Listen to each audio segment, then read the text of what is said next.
እሱ መጽሐፍ ላይ ባንዱ እኔ ራሴ ሳነብ አንድ ቦታ ላይ አስደነገጠኝ። መጀመሪያ ደረጃ ይሄ ነገር በእኛ ብቻ አይደለም በሌሎቹም ደረጃ ተወስዷል። ስለሌላው ይከራከራሉ እንጂ አክሱም ስልጣኔ በአጠቃላይ የሴማዊ ቋንቋዎች ስለተገኙ የሴም ቋንቋዎች ከውጭ ናቸው የሚለው ሐሳብ ስለመጣ ሴሞች ናቸው ስለተም ስለተባለ አፍሪካ በቀል የሆነ ነገር ሲገኝ ስለሌሎቹ ትከራከራለ እንጂ ይሄኛው የዛ ነው በማለት አፍሪካዊያን የሆኑ ወይም አፍሮሴንትሪክ የሆኑ ምሁራኖች የአክሱም ስልጣኔን የማጣጣል ነገር ሞተ የሚለው አጠቃቀም ስለሚያስፈራ ከሰው ጋር ከእንስሳት ሞት ጋር ስለምናያይዘው በስነ ልሳን ያለው አጠቃቀም ሞት የሚለው አጠቃቀም ዴዝ የሚለው አጠቃቀም ፈጽሞ አሁን በምናስበው ደረጃ አይደለም። ግዕዝን ሁላችንም እንደምናውቀው ተናጋሪ አፈት ተናጋሪ የለውም። አፈት ተናጋሪ የሌለው ደግሞ ቢያንስ ከ8ኛው መቶ ክፍለ ዘመን ጀምሮ ነው። ከ8ኛው እስከ 10ኛው ይባላል። ከ8ኛው ክፍለ ዘመን በኋላ ምንም አይነት ማስረጃ የለንም አፈት ተናጋሪ ስለመኖር። ኩሽ የሚለውን ቃል መጽሐፍ ቅዱስ ላይ ከተጠቀሰው ኩሽ ጋር የማገናኘት ኩሽ ነገድ ነው፣ ኩሽ አገር ነው፣ ኩሽ ግለሰብ ነው፣ ኩሽ ቋንቋ ነው። እኛና መጽሐፍ ቅዱስ ውስጥ ያለው ኩሽ ምንና ምንድነን? አሁን ያልካቸው ሁሉንም ነገር እንደ ሀገር አሰባሳቢው ትርክት ወደፊት በኩሻዊ ማንነት ዙሪያ ሊሆን ይችላል የሚል ተስፋ አድርጌ ነበረ እና አሁንም ሀሳብ ሲሰጡም መጽሐፎትም ላይ ገጽ 215 ቀጥታ ባነበው ይሄንን ቀጥታ የሚቃወም ሀሳብ አንጸባረቁ። እርሶ ለዛሬዋ ኢትዮጵያ መነሻ የሆነው የዳአማት አክሱም መንግስት ከግብጽም ሆነ ከኩሽ ጋር የሚያገናኘው ነገር ንግድ ነበረ። ከዚህ ውጪ በአሁኑቷ ኢትዮጵያ የትኛውም ግዛት በኩሽ ስር ሆኖ አያውቅም። ለኛ ሀገር እንዴት ያስቡታል? በሆነ የሚያስብል ነው ወይስ እዛው ወጸበላቸው የሚያስብል? በሆነ የሚያስብል ነው እንጂ ምን ጥያቄ ያለው? መከፋፈል እኮ ልዩነትን እንፈልግ ካልን የትም እናገኘዋለን። ከዚህ በፊትም ብየዋለሁ። ልዩነትን ከምንፈልግ ካልን በቤተሰባችን ውስጥም እናገኛለን። በአንድ ቤተሰብ ውስጥ ልዩነትን እንፈልጋል፣ በአካላችን ላይ እናገኘዋለን። የቀኝ እጅና የግራ እጃችን ጥንካሬ እኩል አይደለም።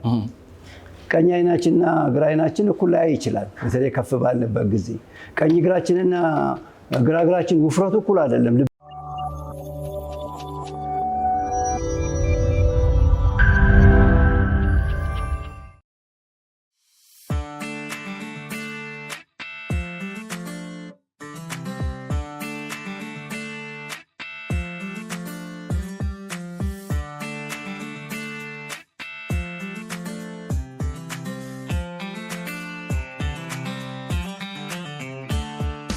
ውድ የነገረ መጽሐፍ ፕሮግራም ተከታታዮች እዚህ አዳራሽ ሆናችሁ የዛሬውን ፕሮግራም ልትከታተሉ የመጣችሁ በያላችሁበት ደግሞ በዚህ ዩቲዩብ ስርጭት ፕሮግራማችንን የምትከታተሉ የዛሬው እንግዳችን ፕሮፌሰር ግርማ አውግቸው ደመቀ ናቸው። ፕሮፌሰር ግርማ አውግቸው ደመቀ ቋንቋና ነገድ በኢትዮጵያ ኩሽና ኩሻዊ ቋንቋ ታሪክ ሃይማኖትና ነገድ በተሰኙ ሁለት መጽሐፎቻቸው ዙሪያ ነው ቆይታ የምናደርገው። እንደሚታወቀው በዚህ ፕሮግራም ስለ ኢትዮጵያ ታሪክ፣ ስለ ኢትዮጵያ ባህል፣ ስለ ኢትዮጵያ ቋንቋ፣ ሳይንስ፣ ስነ ጽሁፍ በተቻለን አቅም እንግዶቻችንን እየጋበዝን የምንጨዋወትበት፣ የምንመካከርበት፣ የምንወያይበት፣ የምንሟገትበት መድረክ ነው። እንግዳችን ፕሮፌሰር ግርማ አውግቸው በአዲስ አበባ ዩኒቨርሲቲ በመምህርነት ይታወቃሉ። በኢትዮጵያ ቋንቋዎች ባህልና አካዳሚ ዳይሬክተርነት ይታወቃሉ። በዓለም ላይ የታወቁ ጆርናሎች፣ ስነ ልሳን ላይ ባተኮሩ ጆርናሎች ጥናቶች ያስነበቡ ምሁር ናቸው። እኚህ ምሁር ለአጭር ጊዜ ኢትዮጵያ ውስጥ በመጡበት ቆይታ ሳናገኛቸውማ ውስጣቸውን ያለው ሀሳብ ሳናዳምጥማ አንለቃቸውም ብለን ለዚህ ፕሮግራም ጋበዝናቸው። ፕሮፌሰር ግርማ አውግቸው ስለ አርጎባ ቋንቋ አጥንተዋል፣ ስለ አማርኛ አጥንተዋል፣ ስለ ዘመን አቆጣጠር ቀናት እና የወራት ስያሜ የተሰኘ መጽሐፍ አላቸው። ቋንቋና ነገድ በኢትዮጵያ ቅጽ 1 እና 2 የተሰኙ መጽሐፎቻቸውን በጣም ይታወቃሉ። ኩሽና ኩሻዊነት የተሰኘው መጽሐፍም ልክ እንደዚሁ ብዙ ያወያየ ያሟገተ መጽሐፍ ነው። በእርግጠኝነት ዛሬ አዳዲስ ሀሳቦች የሚያነጋግሩ የሚያወያዩ ግራ ጋብተው የነበሩ ደግሞ ጥርት ወዳለ መልክ የሚወስዱ ሀሳቦች ይሰነዘራሉ ብዬ ተስፋ አደርጋለሁ። ፕሮፌሰር ግርማ አውግቸው ደመቀ ማዕከላችን ተገኝተው ዛሬ ለምናነሳላቸው ጥያቄዎች መልስ ለመስጠት ማብራሪያ ለመሰንዘር መታደማቸውን እያመሰገንን ወደ መድረክ እንዲመጡ እንድትሸኙልን በትህትና ጠይቃለሁ።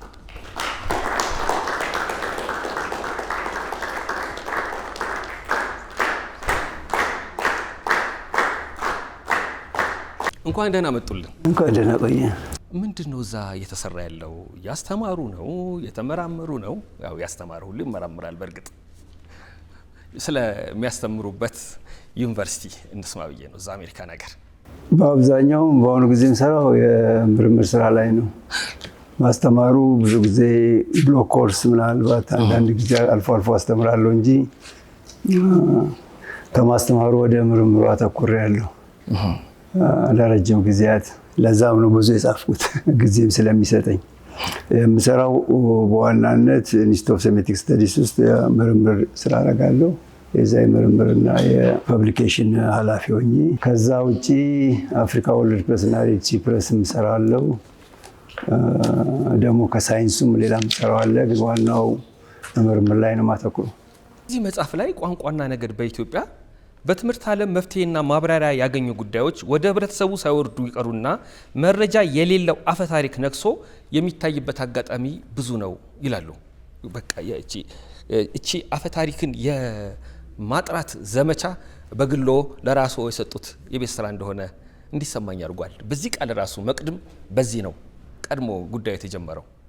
ምኑ ነው አፈ ታሪክ? ብዙ ጊዜ እነኛውን ቋንቋና ነገድ በኢትዮጵያ በሚል ቅጽ 1፣ ቅጽ 2፣ ቅጽ 3 እና 4 እስካሁን አልታተምም፣ ይታተማል በቅርቡ። በዛ ደረጃ ወጣኋቸው። ያ በትምህርት ዓለም የተገኙ ምርምር ስራዎች ወደ ህብረተሰቡ ያልወረዱትን ወደ ህብረተሰቡ ለማውረድ ነው ዋናው ትኩረቴ። ከዛ ውስጥ ግን ከትምህርት ዓለም ውስጥ የነበሩ ከዚህ በፊት የምናውቃቸው ቅንጭብ እውቀቶች ወደ ህብረተሰቡ ውስጥ የወረዱ አሉ። በፖለቲካው ምክንያት በተለይ ባለፉት 50-60 ዓመታት ውስጥ በነበረው ፖለቲካ ምክንያት ወደዛ ወርደው ለህብረተሰቡ መነታረኪያ፣ ለህብረተሰቡ ብቻ ሳይሆን የፖለቲካ አጀንዳ ሆነው እስከመሄድ ደርሰዋል። እነኛ ነገሮች እውነት፣ ምክንያቱም በትምህርት ዓለም ውስጥ አንድ ነገር በአንድ ወቅት ያለ ነገር ሁል ጊዜ እውነት ነው ማለት አይደለም። የሆነ ምርምር ነገር አዲስ ነገር ሲመጣ እየተሻሻለ እየተለወጠ፣ የሚለወጠው ይለወጣል፣ መዳበር የሚገባው እየዳበረ ይሄዳል። በእኛ ደረጃ በፖለቲካው ውስጥ የሚናፈሱት ነገሮች እንመለከታቸው በጥንት ጊዜ የነበሩ ትንሽ መረጃ የነበራቸው ስራዎች እንደ ሀሳብ እንደ መነሻ ተብለው የተሰነዘሩ ጉዳዮች በኋላ ነጥብ በነጥብ ልንመጣባቸው እንችላለን። ጠቅላላ አድርጌ የገለጽኳቸው እንጂ እነሱ ወደ ህብረተሰቡ ውስጥ ሳይወርዱ በመቅረታቸው ነው። ስለዚህ እነኚህ አካዳሚክ በተለይ በአሁኑ ወቅት አሁን የትምህርትና የምርምር ዘርፉ የደረሰባቸው እውቀቶች ለህብረተሰቡ ለአጠቃላይ ህብረተሰብ እንዴት ሆኖ መውረድ ይችላል በሚል እሱን ለማድረግ ነው። ምክንያቱም መግቢያ መቅድሙ ላይ የሚያደረኩት እሱን ነው።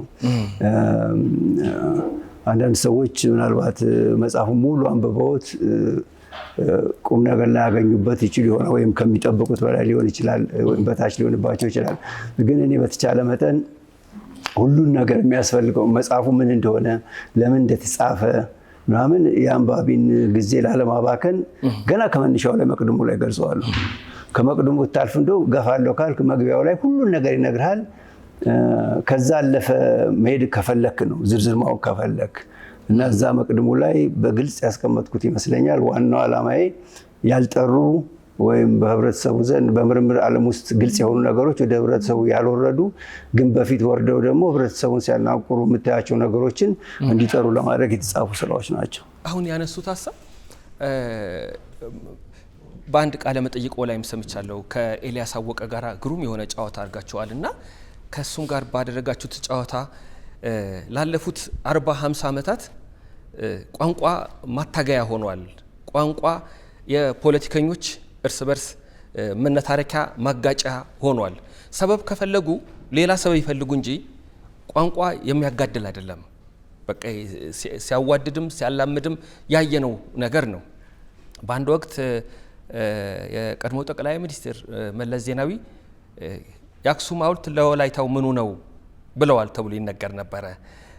እነ ጋሽ ጸጋዬ ገብረመድህን ደግሞ ምን ይላሉ? ራሱ ዛሬ አክሱም ያለው ማህበረሰብ አይደለም አክሱም ሐውልትን ያቆመው። እዛ ብዙ ነገሮች ነበሩ፣ ብዙ ማህበረሰቦች ነበሩ ከተለያየ አካባቢ የመጡ። ስለዚህ ቋንቋንና ፖለቲካ እንለያቸው፣ እንለውጣቸው የሚል አቋም አላቸው። አንዱ ይሄ የፖለቲካው ግፊት ነው ብለን እንመን በተከታታይ የነዚህ መጽሐፎች መምጣት መቻል? አዎ ምንም ጥያቄ የለውም። ለነኚህ የሶስቱ መጽሐፍ እኔ አካዳሚክ ሌሎቹ መጽሐፎችን ብትመለከታቸው አብዛኞቹ በቀጥታ ለእንትን ኢላማ ያደረጉት ታላሚ አድርገው የተንቀሳቀሱት ለአካዳሚክ ወርልድ ላሉት ሰዎች ነው። በፊልድ ውስጥ ላሉ ሰዎች የጻፉ ናቸው። ኦሪጂንን ብትመለከት ያ ነው። ዳይክሮኒክ ግራመርን ወይም የግራማቲካል ቼንጅስ ኢን ሴሜቲክ የምትለው ብትመለከት ያ ነው። የአርጎባ ስፒች ቫራይቲስ ብትመለከተው ያ ነው። ሌሎችም በርካታ መጽሐፎች የሚያነሱት ለእነሱ ተብሎ የሚጻፉ አሉ። እነኚህ ሶስቱ ግን በተቻለ መጠን በአካዳሚክ ቋንቋና ነገድን የጻፍኩት ለሊንጉስቲክስ ተማሪዎች ወይም አስተማሪዎች ብቻ በሚል አይደለም፣ ለአጠቃላይ ህብረተሰቡ ነው። እነኚህ ይሄ ፖለቲካ መነታረኪያም መወያያም ስለሆነ አለመታደል ሆኖ ማለት ነው። በሌላው ዓለም ላይ በፖለቲካ ፓርቲዎች መካከል ያሉ ልዩነቶች ለምሳሌ ግብርናው ቢቀድም ይሻላል ወይስ ኢንዱስትሪው ብናስቀድም ሀገር እንድታድግ፣ ትምህርት ላይ ብናተኩር ይሻላል ወይስ ሌላ ነገር ላይ ብናተኩር፣ ፓርቲዎች በዛ ይከራከራሉ የህብረተሰቡን ኑሮ ለመለወጥ ለማሳደግ። በእኛ ሀገር ላይ ግን ሁሉ ነገር የሚያጠረቅነው ቋንቋና ብሔረሰብ በሚለው ጉዳይ ላይ ነው። ቋንቋና ብሔረሰብን ደግሞ በሚገልጹበት ጊዜ ሁሉም አንድ ላይ ቆመን ልዩ ነን የሚለው ነገር ከመምጣቱ በተጨማሪ የዛሬ 3000 4000 ዓመት ሄዶ ለመበየን ሞክራለን። ያ ስህተት ነው። ዛሬ ላይ ተነስቶ የዛሬ አማርኛ ተናጋሪ የዛሬ 3000 ዓመት የኔ ብሔረሰብ ይሄ ነው ብሎ ሊናገር አይችልም። አማራ አለ ብሎ ሊናገር አይችልም። ዛሬ የምናውቃቸው ብሔረሰቦች በእርግጠኝነት የዛሬ 1000 ዓመት ሌሎች ናቸው። ከስነ ልሳንም አንፃር ከህብረተሰብ ግንኙነትም አንፃር እነኝን በውል ያጤነው አይመስለኝም። ዛሬ ላይ ልዩ ነን ብሎ መነሳቱ ክፋት የለውም ከፈለጉ በዛ ደረጃ የሚያዋጣ ከሆነ። ግን የታሪክ ማስረጃ አለ ብሎ የታሪክ ትንታኔ ለማቅረብ መሞከር ከስነ ልሳንም አንፃር ከታሪክም አንፃር ከህብረተሰብ ግንኙነትም አንፃር የሚያስኬድ አይደለም። እሱን ነው ለማጥራት የሞከርኩት። ፖለቲካውን ትተን የእነኚህ መጽሐፎች ዘመን ተሻጋሪ ናቸው ብዬ ነው የማስበው። ምክንያቱም ለአጠቃላይ ህብረተሰብ ምን ማለት ነው ቋንቋ ማለት፣ የቋንቋ ግንኙነት ማለት ምን ማለት ነው፣ ቋንቋዎች እንዴት ሊለዋወጡ ይችላሉ፣ ህብረተሰቦች እንዴት ይገናኛሉ፣ ይቀላቀላሉ፣ የህብረተሰብን ታሪክ በምን አይነት መልክ ልንረዳው እንችላለን ነው። ለፖለቲካው ብቻ መልስ ሳይሆን አጠቃላይ ለህብረተሰቡ በተለያዩ ጊዜ ለሚነሱም ለአጠቃላይ ህብረተሰብ ግንዛቤ እንዲኖረው ነው። ፕሮፌሰር አሁን እኔ ያስተማሩኝ መምህራን የሴም ቋንቋዎች ከደቡብ አረቢያ ፈልሰው የመጡ ብለው አስተማሩኝ። እነሱን የሚያስተማሯቸው አስተማሪዎች የሴም ቋንቋዎች ከደቡብ አረቢያ ፈልሰው የመጡ ናቸው ብለው ነገሯቸው። አሁንም ተማሪዎቻችን ልጆቻችን የሴም ቋንቋዎች ከደቡብ አረቢያ ፈልሰው የመጡ ይላሉ። እርስዎና የእርስዎ መሰል ሰዎች ከቅርብ ጊዜ ወዲህ አረ እንዴት ተደርጎ ያሉ ነው፣ ይሄ ሀቅ አይደለም እያሉ ነው። እና እስኪ እሱ ላይ አሁን እንዳልከው አንድ ጊዜ ነፍሳቸውን ይማርና ቡልቻ ደመቅሳ ጋር ስንጫወት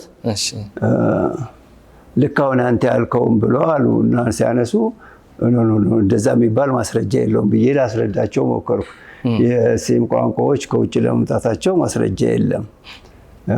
የሴም ቋንቋ ተናጋሪዎችም እንደው ፈልሰው ሙሉ በሙሉ መምጣታቸው ማስረጃ የለም በሚለው አሁን በስፋት አብራራላለሁ ነገርኳቸው እና ምናሉ በዝርዝር ከተረዳዳን በኋላ ታዲያ እድሜ ሙሉ ይሄን ነገር ሳደርግ የኖርኩት እኮ እና እንትን ስል የነበረው በተሳሳተ ላይ መረጃ ተነስቼ ነው። ምናልባት አመለካከቴንም የፖለቲካ አካሄዴንም ልለውጥ ይችል ነበር ይሄን ባውቅ ኖሮ። ለምን ከሂስትሪ ተማሪዎቻችን መምህሮቻችን የእነ ታደሰ ታምራት መጽሐፎች ይሄን ነገር ለምን እንደዚህ ብለው አላስተማሩንም አሉ። ዋናው በወቅቱ በነበረው መረጃ ላይ ተነስተው የተጻፉ መጽሐፎች ስለሆኑ እነሱንም መውቀስ አይገባንም። ምክንያቱም በወቅቱ በነበረው መረጃ ላይ ተመስርቶ የተጻፈ መጽሐፍ ለወቅቱ ያገለግላል። መረጃ ሲገኝ የማይለወጥ ነገር የለም እና መረጃውን ስለተገኘ ይህን ነገሮች ለወጥን። ከዛ አንጻር ይመልከቱት አልኳቸው። እነሱ ላይ ልመጣ ልፈልግ ምንድነው አመለካከቱ ያለው በዚህ በሴሜቲክ የሴም የሚባሉ ቋንቋ ተናጋሪዎች ላይ በነገራችን ላይ ሴማዊ ኩሻዊ ምናምን ሲባል ዝም ብሎ የቋንቋ ሰዎች የሰጡት ስያሜ ነው። እኔ ተነስቼ መለወጥ እችላለሁ ስያሜዎች። ማናችንም የስነ ልሳን ሰው ተነስቶ ለሃ ምናምን ብሎ ቡድን ሊለያቸው ይችላል እና እሱን አንደርስታንድ እናድርገው። መጀመሪያ ደረጃ የሴም ቋንቋ የሚባሉት እነማን ናቸው ብለን ብንመለከት እነ ግዕዝን፣ ትግርኛን፣ ትግረን፣ አማርኛን፣ በርካታ የጉራጌ ቋንቋዎችን እነ ሲልጢን፣ ሀረሪን፣ አርጎባን ወይም አርጎብኛን ይዞ ነው። አሁን ያለው አመለካከት ምንድነው? መጀመሪያ ደረጃ ላይ አክሱም አካባቢ የአክሱም ሲቪላይዜሽን ተገኘ። ራይት የአክሱም ስልጣኔ ሐውልቱ ምኑ ሲገኝ በውጭ ዓለም ሲታወቅ ማለት ነው። በውጭ ዓለም ሲታወቅ የዛ አካባቢ ላይ ጽሁፉም ተገኝተዋል። ጽሁፎቹ ሲገኙ መጀመሪያ ላይ በሳቢያን የተጻፉ ሳቢኛ የሚባል ቋንቋ ወይም ሳቢያን ይባላል በእንግሊዝኛው። በሱ የተጻፉ ጽሁፎች ተገኙ። በግዕዝ የተጻፉ ጽሁፎች ተገኙ። በሳቢያን ደግሞ የተጻፉ ጽሁፎች ሳውዲ አረቢያ ላይም ነበሩ። ከነሱ በመነሳት ነው ይሄ እንደዚህ አይነት ስልጣኔ እዚህ አካባቢ ሊኖር አይችልም። ይሄ ስልጣኔ ከሆነም ከውጭ መምጣት አለበት። አሁን የቋንቋውም የግዕዙም ሆነ የሳቢያውን ሲታይ ነው። ሳቢያን ደግሞ እዛው አገር አለ። እነኚህ ሰዎች ናቸው መጥተው ስልጣኔውን የፈጠሩት ተባለ። አሁን ከግዕዙ በተጨማሪ ግዕዙ ከሳቢያን ጋር እንደሚገኝ ወይም ከሌሎች ሴማዊ ቋንቋዎች ጋር ሌሎች ሴማዊ ቋንቋዎች የምንላቸው የጥንታዊ ባቢሎኒያን ስልጣኔ መሰረተው ለምሳሌ አኬዲያን የሚባል ቋንቋ፣ ከዛም ታውቃላችሁ አረማይክ፣ ሂብሩ ወይም ዕብራይስጥ የምንላቸው አረብኛን በቅርቡ ያዘ። እነኚህ ሁሉ ያካተተ ነው። ስለዚህ እነኚህ ህዝቦች ግዕዝም ሲታይ ከነኚህ ቋንቋዎች ጋር በተለይ ከነ አኬዲያን ጋር ጥሩ ዝምድና ያለው ሆኖ ተገኘ። ጥሩ ዝምድና ያለው ሆኖ በመገኘቱ ይሄም የነሱ ቡድን መሆን አለበት አሉ። እሱ ብቻ አይደለም፣ ወደፊት ደግሞ ሲጠና ሌሎች ቋንቋዎችም እና አማርኛም ሲታዩ የሴማዊ ቋንቋ ወይም ከነኛ ቋንቋዎች ጋር በእርግጠኝነት በዘር የሚዛመዱ መሆናቸው ታወቀ። በኋላም ሲወረድ እንደገና ጉራግኛ ጋርም ሲመጣ ሀረርኛም ሲታዩ ከዛ ጋር ሆኑ። ይሄ ከሆነ ምንድነው መጀመሪያ ላይ የሳቢያን ወይም ከዛ ከሳውዲ አረቢያ አካባቢ በተለይ ሳቢያን ቋንቋ ይናገርበት የነበረው አካባቢ ከሱ አካባቢ 500 ቅድመ ጋራ አቆጣጠር በፊት ወይም ቅድመ ልደተ ክርስቶስ የምትሉት ነው። ከዛ በፊት በተለይ ከ1000 እስከ 500 አንዳንዶቹ ትንሽ እንደው ጀነረስ ለመሆን ይሞክራሉ። ከዛ በፊት ወደ ኢትዮጵያ መጡ። ኢትዮጵያ ከመጡ በኋላ እንዴት እነኚህ በርካታ ቋንቋዎች ሊሆኑ ቻሉ ሲባል አንዱ ካንዱ በመዳቀል ነው የሚል ነገር ሐሳብ ሰነዘሩ። ያ ምንድነው ሲቪላይዜሽኑን ጥያቄ ከማምጣት አንፃር ነው። ከዛ በኋላ ላይ ትንሽ ጥናት ሲያደርጉ ይሄ እንደ ሐሳብ ቀረበ። ዝም ብሎ እንደ ሐሳብ ነው የቀረበው። እንደ ሐሳብ ሲቀርብ የታሪክ ሰዎች የስነ ልሳን ሰዎች ዝም ብሎ ይችን አይነት መረጃ ቀረቡ። የታሪክ ሰዎች ደግሞ ተነሱና ይህንኑ ነገር ማጋነን ጀመሩ። አዎ የዚህ የአክሱም ስልጣኔ በሚታይበት ጊዜ ቋንቋ ደንበኛ ጥብቅ የሆነ ማስረጃ አለን። የሴማዊ ቋንቋ ተናጋሪዎች ናቸው እዚያ አካባቢ የነበሩት። እነኚህ ህዝቦች ደግሞ ከውጭ የመጡ ናቸው። የስነ ልሳን ማስረጃ አለ። ስለዚህ የአክሱም ስልጣኔን የፈጠሩት ከዛ ከሳውዲ አረቢያ የመጡ ህዝቦች ናቸው የሚል ነገር አመጡ። ለእነሱ ለታሪክ ሰዎች ማስረጃቸው ምንድነው? የስነ ልሳን ማስረጃ አለን። የስነ ልሳን ማስረጃ አለን ብለው ደግሞ የሚያቀርቡት ሰዎች በወቅቱ ነው የምላቸው የታሪክ ማስረጃ አለ ብለው ያቀርባሉ። የታሪክ ሰዎች የአክሱም ስልጣኔ ከዛ ከውጭ በመጡ ሰዎች የተፈጠረ ነው የሚል ሐሳብ ሰንዝረዋልና የታሪክ ሰዎች ይህን ስላሉ የስነ ልሳኑ ማስረጃ አለን። ይህን ተመስርተው የታደሰ ታምራት ለምሳሌ ፒኤችዲ ዲዘርቴሽን በኋላ መጽሐፍ ሆኖ የወጣው እንደምታውቁት 1972 ላይ ይህን ነገር መልክ ሰጥቶ አሳምሮ ማብራሪያ ያቀረበበት መጽሐፉ እና ያ መጽሐፍ ደግሞ እሱን መሰረት አድርጎ የእነ አህመድ ዲፓርትመንት ሂስትሪ ዲፓርትመንት አህመድ ብለው ወዳጅ ስለሆነ ነው። የእነሱ ዲፓርትመንት ደግሞ ያው ሂስትሪ ላይ ቋና አድርገው ማስተማር ያደረጉት ኢንትሮዳክሽን ቱ ኢትዮጵያን ሂስትሪ ላይ ነገዳ በሸትና ነገዳ ጋዚ የሚባሉ ሁለት ጎሳዎች ነበሩ። ወደ ኢትዮጵያ መጡ። ነገዳ ጋዚ የሚለው ስሙን ለህብረተሰቡ ለብሔረሰቡ መለያ ስም አደረገ። አበሸት የሚለው ደግሞ እንደዚሁ ለህብረተሰቡ አደረገ። አጋዚ የሚለው ለቋንቋ አደረገ። ስሙን ለቋንቋ ወረሰ ብለው ይሄ ተረት በስፋት ተናየ። ኢንትሮዳክሽን ቱ ሂስትሪ ላይ ተማረ። ሁሉም በአዲስ አበባ ዩኒቨርሲቲ ውስጥ የኮመን ኮርስ የወሰደ በሙሉ እውነት መሰለው። ይሄ በእያንዳንዱ በፖለቲካ እንግዲህ በአብዛኛው የፖለቲካ የብሔር ምናምን የምትለውም ሆነ ማናቸውንም ፖለቲካ የመሰረቱ ሰዎች በወቅቱ ዩኒቨርሲቲ ቀመስ ናቸው አይደል? ከአንደኛ ዓመት ከሁለተኛ ዓመት ምናምን የወጡ ናቸው። በወቅቱ ደግሞ እንደምታውቁት ይቅርታ አድርጎልኝና አንዳንዶቻችሁ ምናልባት ከኔ አስተሳሰብ ላትስማሙ ትችላላችሁ። ከዚህ በፊት የነበሩ ማለት ወላጆቻቸው አብዛኛው ያልተማረ ስለነበረ ያልተማረ ማለት በቸርች ኤጁኬሽን ምናልባት ያለፈ ሊሆን ይችላል። የሞደርን ኤጁኬሽን ኢትዮጵያ ውስጥ በመግባቱ እነኛ ወጣቶቹ የሁሉ ነገር አዋቂ ሆኑ። ከላይ የሚቀበላቸውም ሁሉ ነገር የሞደርን የቀመሷት እንትን ከላይ የሚነግራቸው ባህሉ ምኑ የሚያስረዳቸው ሽማግሌዎች ትራዲሽናል ኤጁኬሽን የሚወሰዱትንም ጥንታዊ ትምህርት አዋቂዎችን አለማክበር መጣ። የታወቀ ነው በእኛ በኋላ ላይ እንደምትመለከቱ። ስለዚህ እነሱ የትምህርት ቁንጭ ሆኑ። ስታስቡት አሁንም እንደዛ አድርገው የሚጽፉ አሉ በ70 እና በ80 ዓመታችን። ዞር ብለን ማነው አንዳንድ መጽሐፎችን ብትመለከቱ አሁን ሁላችሁም አብዛኞቻችሁ ዩኒቨርሲቲ ውስጥ የነበራችሁ ወይም በዛ እድሜ የምትገኙ ልትሆኑ ትችላላችሁ። በአንደኛ ደረጃ ማለት በፈርስት ዲግሪ ያለ ተማሪ ያለው እውቀት ምንድን ነው? ያን ያህል አፍ ሞልቶ ስለ ታሪክ ስለ ሁሉ ነገር ሊያስነግር የሚችል ነው ወይ? የሀገሪቷን ዕጣ ፈንታ ሊወስን የሚችል የፖለቲካ አቅጣጫ ማስቀመጥ የሚችል ኃይል ነው ወይ ስትሉ አይደለም፣ ሊሆንም አይችልም። ኤኒዌይ እነኛ ግን የኢንትሮዳክሽን ቱ ላይ የቀረቡት እነሱ መሰረት ሰጡ። ግን በስፋት ዞር ብለን ብንመለከተው ስለዚህ ስለ ሴማዊ ቋንቋዎች አመጣጥ ከሴማዊ ቋንቋዎችም ያልፋል እኮ። በኢትዮጵያ ውስጥ ለምሳሌ በኢትዮጵያ ውስጥ ብቻ ሳይሆን በአጠቃላይ በኢትዮጵያና ሆርን ኦፍ አፍሪካን ይዞ በአጠቃላይ እስከ ሰሜን እስከ ኢጅፕት ድረስ ይደርሳል። ከዛም ያልፋል ናይጄሪያን አካቶ። በአጠቃላይ አብዛኞቹ ቋንቋዎች አፍሮኤሺያቲክ ቋንቋ በሚባል የሚነገሩ ናቸው። እነኚህ ቋንቋዎች የሴማዊ፣ ኩሻዊ፣ ቻዲክ የሚባል አለ፣ በርበር አለ፣ የጥንታዊ ግብፅም አለ። እነኚህ በሙሉ ከአንድ ብሔረሰብ ወይም ከአንድ ቋንቋ የወጡ ናቸው ተብሎ ይታሰባሉ። አሁን የእነኚህንም ቋንቋ ከውጭ የመጡ ናቸው በሚል መፈጠሪያቸው ውጭ ነው የሚል አስተሳሰብ ነበረ። በዛ መሰረት ላይ ያለው ምንድን ነው? ኢትዮጵያ ውስጥ በመጀመሪያ ላይ ለምሳሌ የኦማዊ ህዝብ ቀድሞ መጣ።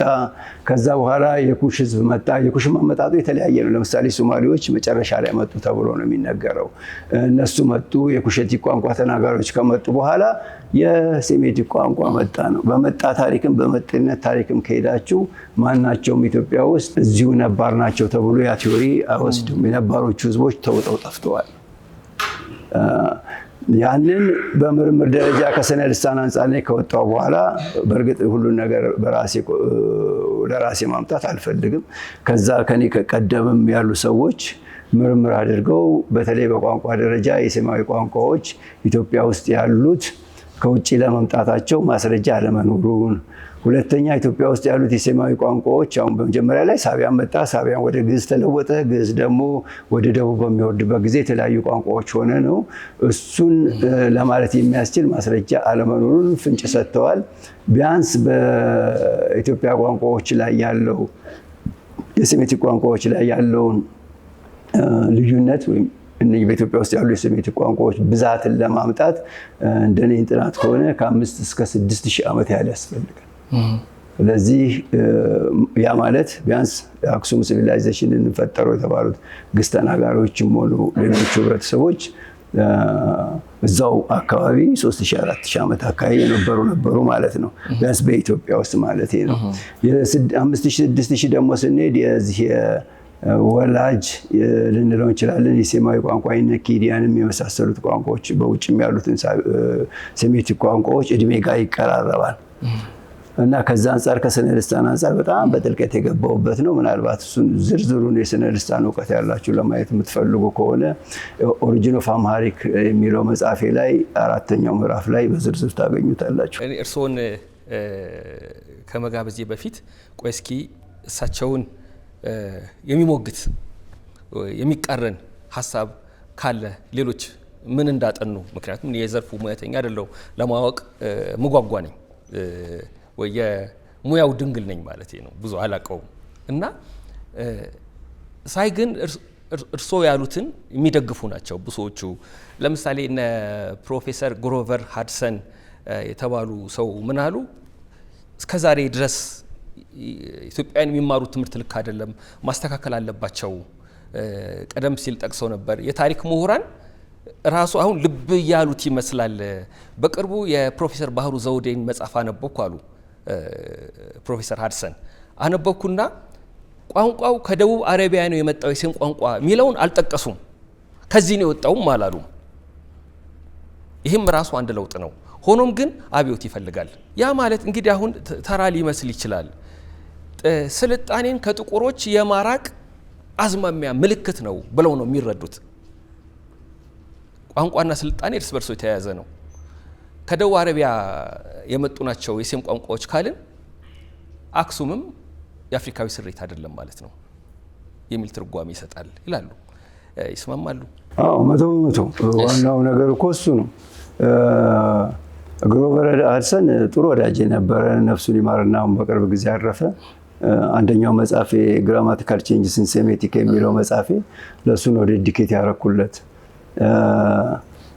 የእሱ ምክርም ብዙ አግዞኛል። ብዙ ስራዎች ላይ ማስተያየት ሰጥቶኛል፣ እየሰጠኝ እንትን ያለው 100% እርግጠኛ ነኝ። በታሪክ ደረጃ እንደምታውቁት በአሁኑ ጊዜ የአክሱም ሲቪላይዜሽን ከደቡብ አረቢያ ለመምጣቱ ይታወቃል። ምክንያቱም ምንም የሚያገናኙ ነገሮች የሉ። የሚያገናኙት የተወሰኑ ባህላዊ ነገሮች ይገናኛሉ እንጂ ከሐውልቱም ከምኑም ጋር የሚገናኝ ነገር የለውም። ምናልባት የታሪክ ሰዎች ብዙን በዚህ ላይ ማብራሪያ ሊሰጧቸው ይችላሉ። ግን ከታሪክ አንጻር ኢትዮጵያ ውስጥ የተገኘው ወይም አክሱም ስልጣኔ የስነ ህንፃው ማሰራር የመሳሰለው አገር በቀል ነው፣ ሱፒሪየር ነው።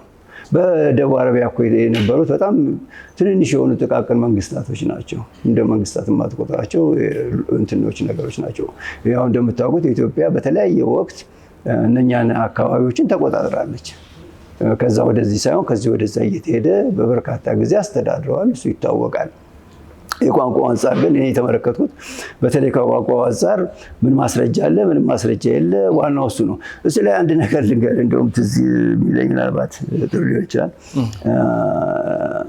አንቶን ሼዲዮፕ እዚህ እንትን ላይ ታዋቂ ነው። በዚህ በተለይ የግብፅ ስልጣኔን በመጠየቅ ደረጃ አፍሪካዊ ነው በማለት በማስረጽ ደረጃ ትልቅ ስልጣኔ ያደረገ ነው። ትልቅ ኮንትሪቢሽን ያደረገ ነው። በስሙም ዩኒቨርሲቲ አለው። እሱ መጽሐፍ ላይ በአንድ ወቅት እኔ ራሴ ሳነብ አንድ ቦታ ላይ አስደነገጠ። የመጀመሪያ ደረጃ ይሄ ነገር በእኛ ብቻ አይደለም፣ በሌሎቹም ደረጃ ተወስዷል። ስለሌላው ይከራከራሉ እንጂ አክሱም ስልጣኔ በአጠቃላይ የሴማዊ ቋንቋዎች ስለተገኙ የሴም ቋንቋዎች ከውጭ ናቸው የሚለው ሀሳብ ስለመጣ ሴሞች ናቸው ስለጠኑ ስለተባለ አፍሪካ በቀል የሆነ ነገር ሲገኝ ስለሌሎቹ ትከራከራለህ እንጂ ይሄኛው የዛ ነው በማለት አፍሪካዊያን የሆኑ ወይም አፍሮሴንቴሪክ የሆኑ ምሁራኖች የአክሱም ስልጣኔን የማጣጣል ነገር ባህሪ ታዩበታላችሁ። እና ይሄ ሰውዬ በጣም ታዋቂ የአፍሪካ እንትን ላይ ነው። እንደምታውቁት ዩኒቨርሲቲ በስሙ ተሰይሞለታል። ትልቅ ሰው ነው። ግን አንድ ቦታ ላይ ምን ይላል? አክሱም የሚባል ስልጣኔ ነገር የለም፣ ዝም ብሎ አንድ ሁለት የወዳደቁ ሐውልቶች ድንጋዮች ናቸው ያሉት እንጂ ይህን ያህል የሚያኮራ ነገር የለውም ይላል። ከዛ በኋላ ላይ እንደገና ይወርድና ሌላ ቦታ ላይ አንድ ሌላ ስራው ላይ ስመለከት የጥንታዊ ግብፅን ቋንቋ በቀጥታ እሱ ከሚናገረው ከወለፍ ጋር አገናኝቶታል። በዘር ዝምድና በስነ ልሳን ደረጃ ሁለቱ ቋንቋዎች ፈጽሞ አይገናኙም። እንግዲህ ወደ ራሴ መጎተት ነው። መጀመሪያ ወደ አፍሪካ ተመጣጣለ፣ ከዛ በኋላ ወደ ራሴ መጎተት ነው። ይሄ ሰው ያንን ሌላ ያስቻለው ዋናው ምክንያቱ ምንድነው? በመጀመሪያ ደረጃ የአክሱም ሲቪላይዜሽን ስልጣኔ ከውጭ የመጣ ነው የሚለውን በመስረጹ ነው። ስለዚህ እሱን ለመከራከርም ከአፍሮሴንትሪክ የሆኑ ሰዎች የሚያቀርቡትም ኢሮሴንትሪክ የሚሆኑ የሚያቀርቡት ኦልሞስት ተመሳሳይ ነገር ነው። በተለያየ መልኩ ኢሮሴንትሪክ የሆኑ ኢትዮጵያ አይደለም ይላሉ። ምክንያቱም አፍሪካ ውስጥ የተገኘ ስልጣኔ በአጠቃላይ አፍሪካ ይህን አይነት ነገር ሊፈጥር አይችልም ከሚለው፣ ሁለተኛ ደግሞ በዚህ አፍሮሴንትሪክ ደግሞ የሆኑት ሴሚያዊ የሚባለውን ነገር ያችን ያሰረጸዋትን ነገር ተቀብለው ልክ እንደኛ ሂስትሪ መጽሐፎቻችን ላይ በተለይ በፊት ላይ በነበሩት ላይ እንደሚንጸባረቀው እሱን በመቀበል ያንን የሴሜቲክ ቋንቋ ከውጭ ነው የመጣው፣ የሴሜቲክ ሲቪላይዜሽን ከውጭ ነው የመጣው የሚለው በአፍሪካ ደረጃ አፍሮ ሴንተር የሚባሉት ሁሉ ነገር ስልጣኔው ከአፍሪካ ነው የሚለው እነሱም የአክሱምን ወይ ማጥላላት ስልጣኔ አልነበረም ወደ ማለት ወይም ስልጣኔው ከውጭ የመጣ ነው ብሎ ወደ መሄድ አዝማሚያ ነበራቸው። ሁለቱም ካለመገንዘብ ነው። እሱም በተመለከተ አንድ አጭር አርቲክል አብሪሺያቲክ ፒፕል ኤንድ ኤንሺየንት ሲቪላይዜሽን በሚለው አውጥቼ ነበር። ይህንን በተመለከተ ይህን ለሰዎች ሲነግራቸው በምንም አንድ ጥሩ ወዳጆች ስማቸውን አላነሳም፣ እዚህ ትልቅ ፕሮፌሰሮች ናቸው። በተለይ የዲዮፕን ስም ስታነሱ ሁሉ ሰው እንትን ይላል። ሰውየው ማጥላላት አይደለም፣ ትልቅ ስራ የሰራ ሰው ነው። ያን ስል ኖ ይህን ነገር ሊያደርግ አይችልም፣ ስለ እንደዚህ ስለ አፍሪካ እንደዚህ ሊል አይችልም፣ ስለ ኢትዮጵያ እንደዚህ ነገር ሊል አይችልም። በጣም ተሰማኝና መጽሐፉን ገልብጬ ለእነኚህ ሰዎች ያለበትን ቦታ ፈልጌ ላኩላቸው። ከመላክም በኋላ ነው ይሄን ነገር በአደባባይ ማውጣት አለብኝ ብዬ ያችን በተመለከተ ጽፌ አደባባይ ላይ አወጣኋት። ምን ማለት ነው? አንድ ነገር እንረዳ። የሴም ህዝቦች ከውጭ አልመጡም ወይም የሴሜቲክ ቋንቋዎች ከውጭ አልመጡም ብለን ስንናገር ያለው መረጃ በአሁኑ ጊዜ የሚያሳየን ያንን ነው። ከመጡም እኮ ክፋት የለውም እውነትነት ካለው። እኔ ነገ ከዚህ የተሻለ መረጃ ተገኝቶ አሁን ካለው ሌላ ሰው እንደሚነግረኝ አልጠብቅም። እኔ ራሴ ሀሳቤን ለውጬ ነው መጥተዋል። ምናልባት የመጡበት ጊዜ ይሄ ነው ብሎ ጀስቲፋይ ልናደርግ እንችላለን። ምን አለ ክፋቱ? ሰው ሁሉ ጊዜ እንጨት አይደለም፣ ከአንድ ቦታ ወደ ቦታ ይንቀሳቀሳል። ሁሉ ጊዜ በእንቅስቃሴ ላይ ያለ ነው። ያን አይነት መጥተውም አሰልጥነው ወይም ያን አይነት ስልጣኔ ፈጥረውልን ከሆነ እሰየው ነው፣ ጥሩ ነገር ነው፣ ክፋት የለውም። የምናወራው ዛሬ 2000 ዓመት በተደረገ ነገር ላይ የሚያከራክረንና የሚያጨቃጭቀን ነገር የለም። ያልሆነ ነገር ግን አንቀበልም። መረጃው የሚያሳየው እኔ ካየሁት ከስነ ልሳን አንጻር ቋንቋዎቹ አንደኛ 2500 ዓመት መጡ ለማለት በምንም ተአምር ምንም በቂ ማስረጃ የለንም። ከሰዋሰውም አንጻር ከልዩነታቸውም አንጻር የሚያቀርበን ምንም አይነት አሳማኝ የሆነ መረጃ የለም። የታሪኩም ከታሪክ ሰዎች በአሁኑ ጊዜ በግልጽ እንዳሳዩት ምንም አይነት መረጃ የለም። መረጃ ስለሌለ ነው። ቢኖር ማንቀበልበት ነገር የለም። የግድኛ ጥቁርና ለሁሉ ነገር ፈጣሪ ነን በሚል መንፈስ አይደለም። ከዛ አንጻር ወሰዱ።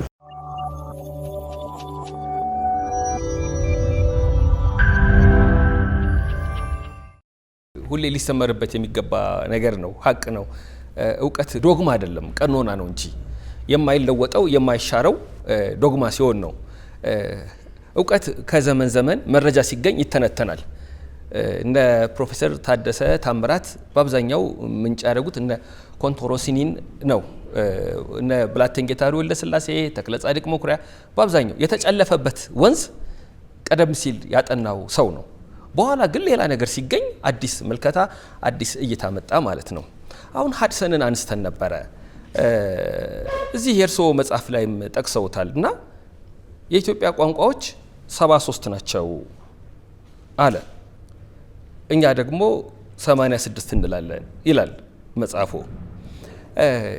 ሬዲዮ ላይ ደግሞ ሰሞኑም ሲነገር አንድ ሰው ከ90 በላይ ቋንቋ ባላት ሀገር ራሱ በላይ የሚለው ቃል ራሱ ይገርመኛል። ከ90 በላይ ስንት 98 ነን 99 91 ነን እና አንዳንዴ ስንት ቋንቋ አለን እንደው ስንት ነን? እቅጩን እኮ አናውቀውም። ልክ አንድ ሰምታችሁት ሊሆን ይችላል። አንድ ጠበቃ ተናገረ የተባለው ሊቀጠር ባለ ሀብት አጠገብ ቀረበ። ሊፈትናቸው ነው። 2 ሲደመር 2 አይነት ነው ጥያቄው። እነዛ መለሱ። ያለፈው ሰው 2 ሲደመር 2 4 ያለው አይደለም ያለፈው። ጌታዬ ስንት ይሁንሎ ያለው ሰው ነው ያለፈው። እና ስለ ኢትዮጵያ ቋንቋ ብዛትም ሲነገር ስለ ሕዝብ ብዛታችንም ሲነገር እቅጩን ስንት ነን? እሺ እንደው የሕዝብ ብዛቱ ይቆያል። ስንት ቋንቋ አለ? እኔ አሁን በአማካይ መጽሐፌ ላይ ጠቀስኩት አለ መሰለኝ ወደ 87 አካባቢ ቋንቋ ነው ወይም በፊት የሚናገሩ 86 አካባቢ ቋንቋዎች አሉ ብዬ ነው የገለጽኩት። ለምንድን ነው እቅጩን መናገር የሚከብደው? እቅጩን ለመናገር የሚከብድበት አንድ ሳይንሳዊ ምክንያት አለው። እሺ ይሄ ሳይንሳዊ ምክንያት ምንድን ነው? በቋንቋና ዘዬ የሚባሉ ነገሮች ታውቃላችሁ። 2 የንግግር አይነቶች ወይም 2 ከተለያዩ ቦታ የመጡ ሰዎች የየራሳቸውን ቋንቋ ወይም የንግግር አይነት ይዘው እርስ በርስ መግባባት ከቻሉ እንደው ቀለል አድርገው ብዬ ነው መግባባት ከቻሉ ያን ሁለቱም የሚናገሩት የተለያዩ የንግግር አይነቶች አንድ ቋንቋ ናቸው ይባላል። መግባባት ካልቻሉ ሁለት የተለያዩ ቋንቋዎች ናቸው ይባላል። የመግባባት ደረጃቸውም ሊለያይ ይችላል። አሁን ይሄ ዘዬ የምንለው ነው። ሁለቱ ቋንቋዎች የተለያዩ ንግግር አይነቶች እርስ በርስ የሚግባቡ ከሆነ ሳይለዩ ግን አንዱ የሚለው ከሌላው ትንሽ የተለያየ ከሆነ እነኚህ ሁለቱ የተለያዩ ዘዬዎች ናቸው ይባላል። የዘዬና የቋንቋ ድንበሩ የት ነው? እሱ በጣም አስቸጋሪ ነው። ብዙ ጊዜ በተለይ በማህበራዊ ብዙ አይነት ዘዬዎች አሉ። የማህበራዊ ዘዬ አለ፣ የጂኦግራፊ ዘዬ አለ። በእንደዚህ በዘዬዎች መካከል ያለው ልዩነት ሁል ጊዜ ግልጽ ነው ማለት አይደለም። በተለይ እንደ ሰንሰለት በተያያዙ የንግግር አይነቶች መካከል እንደ ሰንሰለት የተያዙ ለምሳሌ ከአንድ ጫፍ አንድ ጫፍ በጣም የሚቀራረቡ ቋንቋዎች ሆነው አንድ ቋንቋ ሆኖ ነው ብለን እንወሰደው። ከዳርና ዳር ያሉ ተናጋሪዎችን አንጥታችሁ እናገናኛችሁ ብትሉ አይቀራረቡ፣ ፈጽሞ ላይግባቡ ይችላሉ። ካጠገቡ ካለው ጋር ብታመጡት ይቀራረብ ይናገር ይችላል። ከዛኛው አጠገብ ደግሞ ስታመጡት ሁለቱ ሊናገሩ ይችላሉ። እያንዳንዳቸው በጎረቤት ያሉትን እያመጣችሁ ብትሄዱ ሁሉም ተቀራራቢ ሊሆኑ ይችላሉ። ከርቀትና ከርቀት ያሉት ላይገናኙ ይችላሉ። ኢቭን አንድ አይነት ስያሜም ሊኖራቸው ይችላል። አንድ የዚህ ችግር አለ። የቱ ጋር ያለውን ነው የተለየ ዘዬ ነው ብለን የምንወስደው እንደ ቋንቋ አድርገን የምንወስደው ብለን የምንሄድበት ነገር አለ። ስለዚህ እሱን መለየቱ አንድ ትልቅ ችግር ነው። በሀገራችን ደረጃ ደግሞ ስንመጣ በአሁኑ ጊዜ ሁሉ ነገር የሚያጠነጥነው በቋንቋ ደረጃ ስለሆነ የተለየ ቋንቋ ተናጋሪ ነኝ ማለት የተለየ ልዩ ወረዳ ሊያሰጥም ይችላል። ጥቅሞችም አሉት። የማስተዳደር ጉዳይም የተያያዘ ነው። ስለዚህ በጋራ የሚገናኙ ቋንቋዎች፣ ንግግር አይነቶች የተለያየ ብሔረሰብ ነን ሊሉ ይችላሉ። ቋንቋችንም ፈጽሞ አይገናኝም ማለት ይችላሉ። ሰዎች እንዳይቀየሙኝ እንጂ በአንድ ወቅት የዶክትሬት ትምህርቴን ሳጠና መረጃዎች ሰበስብ ነበር። በኢትዮጵያ ያሉ ሰማያዊ ቋንቋዎች ንጽጽራዊ ጥናት ነበር እያደረግኩ የነበረው እና መረጃ ስሰበስብ የወላንኛ ተናጋሪዎች ነበሩ እና እነኚህ ሰዎች ስንጠይቅ ወደ 5 አካባቢ ይሆናሉ። በምጠይቅበት ጊዜ አንዳቸውም ሽማግሌም አሉ፣ ወጣትም አሉ። መረጃ ለመሰብሰብ ስትፈልጉ አትሊስት የተለያየ እድሜ ደረጃ ያላቸውን ጠይቃላችሁ። ሁሉም ማለት ይቻላል ከስልጢ ጋር ምንም ግንኙነት የለንም አሉ። የዛን ጊዜ ስልጢ ጉራጌ አይደለሁም ብሎ ልዩ ወረዳ ይሰጠኝ ብሎ የፖለቲካ ሙቭመንት የሚያደርግበት ነው። ያ ደግሞ ወላኔዎች ደግሞ ስልጢ ነን ካሉ ወይም በስልጥኛ ጋር እንቀራረባለን ካሉ ስልጢ ውጧቸው ወደዛ ውስጥ ሊገቡ ነው። ስለዚህ ከጉራጌ ጋር መቁረጡ ይሻላል። ያ ካልኩሌሽን ይመስለኛል በአስተሳሰብ ደረጃ። ስለዚህ ምንም አንድ ቃል ሊገናኝ ይችላል እንጂ የሚያገናኘው ነገር የለም ማለት ነው። ስለዚህ ከዛ ውስጥ ተገባ። ሁለቱ ቋንቋዎች መካከል ያለ ንግግር አህመድ ሊነግራችሁ ይችላል እዚህ ላይ። ምክንያቱም አህመድም ሀረሪ ተናጋሪ ነው። ኢቭን ከሀረሪ ጋር በጣም የሚቀራረቡ ናቸው። ከሀረሪ ጋር ብቻ ሳይሆን ዛይ የሚባል ቋንቋ አለ ዘዋይ ደሴት ላይ ከሚገኘው ከነሱ ጋር በጣም ተቀራራቢ ናቸው። እነኚህ የምስራቅ ሴማዊ ቋንቋዎች የሚባሉት ናቸው እና በጣም ተቀራራቢ ናቸው። ያለ ለምሳሌ ሌላው ደግሞ አንድ ቋንቋ ነው ብለን የምናስበው የተለያዩ ቋንቋዎች ይሆናሉ። አረብኛን ብትወስዱ አረብኛ በርካታ ቋንቋዎች ናቸው። ለምሳሌ ያህል አንድ ወዳጆቼ ስንማር የማስተር ኦፍ ፊሎዞፊ እና የፒኤችዲ ጥናቴን በማጠናበት ጊዜ ወዳጆች ነበሩኝ። ከሁለት ቦታ የመጡ አንደኛው ከሞሮኮ የመጡ ነበሩ፣ ከሶሪያም የመጡ ነበሩ። የሶሪያና የሞሮኮዎቹ አይግባቡም፣ ምንም አይግባቡ። እንግሊዝኛ ነው የምንግባባው ልክ እንደኛው።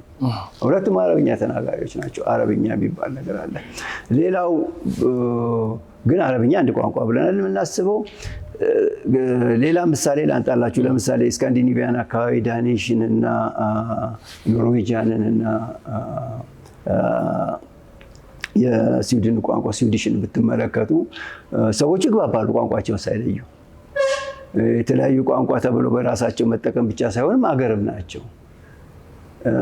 የነኚህ አይነት እንትኖች አሉ እና በቋንቋ ደረጃ ቅድም ያልኩ አንደኛ ከስነ ልሳን አንፃር ያለው ውስብስብነት፣ ሁለተኛ ህብረተሰቡ የሚናገረው እኔ አርጎ እንትን ነኝ የሚለው እኔ ይሄ ነኝ የሚለው አርጎብኛ ላይ ብትመለከቱ አርጎብኛ እንኳን ብዙ እየጠፋ ስለሆነ ብዙ ህብረተሰቡ ቋንቋውን አይናገርም። ግን እኔ አሁን በመጽሐፌ ላይ ሰሜን አርጎብኛ ያልኩት በእነሾንኬና ጦላ አካባቢ የሚነገረውና እነጋቸኔ አካባቢ በሚነገረው መካከል የመግባባት ደረጃ የለም። ሁለቱ እንደ ሁለት ቋንቋ መታየት አለባቸው።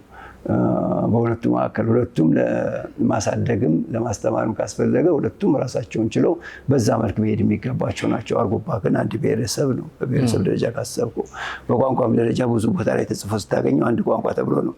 ለምሳሌ ሀድሰን ላይ አንድ ቋንቋ ብሎ ባቀረበው ላይ እኔ ጥናት እንዳያሳየው አርጎባ ስፒች ቫራይቲስ ኢንፋክት ሀድሰንም አስተያየት ሰጥቶታል በኋላ ላይ። እሱ እንደው በጣም ነው ደስ ያለው። ሁለት ሆነዋል። አንደኛ በወቅቱ ጥናቱ ከተጠናበት ጊዜ ቁጥር ተብሎ ካለ በኋላ ወደፊት ብዙ ጥናት ስታደርጉ አንድ ቋንቋ ያለው ሁለት ቋንቋ ሊሆን ይችላል። ሁለት ቋንቋ ተብሎ የቀረቡት ደግሞ አንድ ቋንቋ ሊሆን ይችላሉ። የዚህም ችግር አለ፣ በቋንቋዎቹ ላይ በርካታ ጥናቶች አለመደረግ። ስለዚህ እነዚህ የውስብስብ ጉዳዮች ናቸው። ቅጩን ይሄ በኢትዮጵያ ውስጥ ያለ ቋንቋ ኤግዛክትሊ ወይም ትክክለኛ ደረጃ ይሄ ነው ብለን ለመናገር የሚያስችለን። አንዴ ደቡብ ኦሞ ሄጄ በእናንተ ሙያ የተለመደ ነገር አለ። ቋንቋ ይወለዳል፣ ያድጋል፣ ይሞታል። አሁን አርጎብኛን አንስተውልን ነበር፣ ጋፋትኛም አለ። አንድ ቋንቋ ሞተ የምንለው ምን ሲሆን ነው? የቋንቋ መወለድንም ማደግንም መሞትንም እንደ ሰው ልጅ ማየት የለብንም። ምናልባት ሞትን በተወሰነ ደረጃ እንደ ሰው ልጅ ልናየው እንችል ይሆናል፣ ግን አይደለም። ቋንቋ መወለድም ምናልባት እነኚህ ባለፈው በድቅል የሚፈጠሩ ካልሆኑ በስተቀር የቋንቋ መወለድ የሚባል ነገር የለም። ቋንቋ ሁል ጊዜ በለውጥ ሂደት ነው ያለው። በለውጥ ሂደት ላይ በሚኖርበት ጊዜ ቋንቋ እየተለወጠ ነው የሚሄደው። መወለድ ምናልባት ካልከው ኢቭን እሱንም በለውጥ ሂደት ውስጥ ማየት እንችላለን። ሁለት ቋንቋዎች ወይም ሶስት ቋንቋዎች ተገናኝተው እነኚህ ክረል የሚባሉት የድቅል ቋንቋዎች የሚባሉትን ከተመለከተ ነው ኮቲን ኮት አድርጎት። እድገት የምንለውም ነገር በቋንቋ ደረጃ የለም። እድገት የምንለው ለውጥ ነው። ማንኛውም ቋንቋ በህብረተሰቡ የሚነገርበትን ህብረተሰብ ለማገልገል ሙሉ ነው ተብሎ ይታሰባል። በየትኛውም ወቅት ያለ ህብረተሰቡ ኢኮኖሚው ሲያድግ ያንን የኢኮኖሚክ ደረጃውን ለመግለጽ በትምህርትም ሲበለጽግ ያንን ለመግለጽ ቋንቋውን አብሮ ይለውጠዋል። ስለዚህ ቋንቋ ከዚህ በፊት የነበረው ቋንቋ ኋላ ቀር ነው። እድገት የምንለው ከሆነ አሁን የነበረው ቋንቋ ዘመናዊ ነው ልንለው ነው ማለት። እንደዛ የሚባል ነገር የለም። ሁሉ ጊዜ ቋንቋ በለውጥ ሂደት ነው። ቋንቋ ህብረተሰብ ማገልገል ነው። በነበረው ወቅት ህብረተሰቡ ሀሳቡን፣ ልምዱን፣ ባህሉን ሁሉን ነገር መግለጽ ከቻለ ለዛ ህብረተሰብ ሙሉ ነው። ስለዚህ ቋንቋ አላደገም የምንለው ነገር የለም እና ከለውጥ አንጻር ነው። ሞትንም ከዛ አንጻር ልትመለከተው ትችላለህ። እነኛ አንዳንድ ጊዜ የተለመዱ አባባሎች ዝም ብሎ ሲደገሙ እውነት አድርገን ወይም በመጀመሪያ የነበራቸው መንፈስ አገላለጻቸውን ሳንገነዘብ የምንወስዳቸው ቅድም ካልኩ አንጻር የመጀመሪያ አንተ ካነሳው አንጻር የሚሄድ ነገር ሊሆን ይችላል።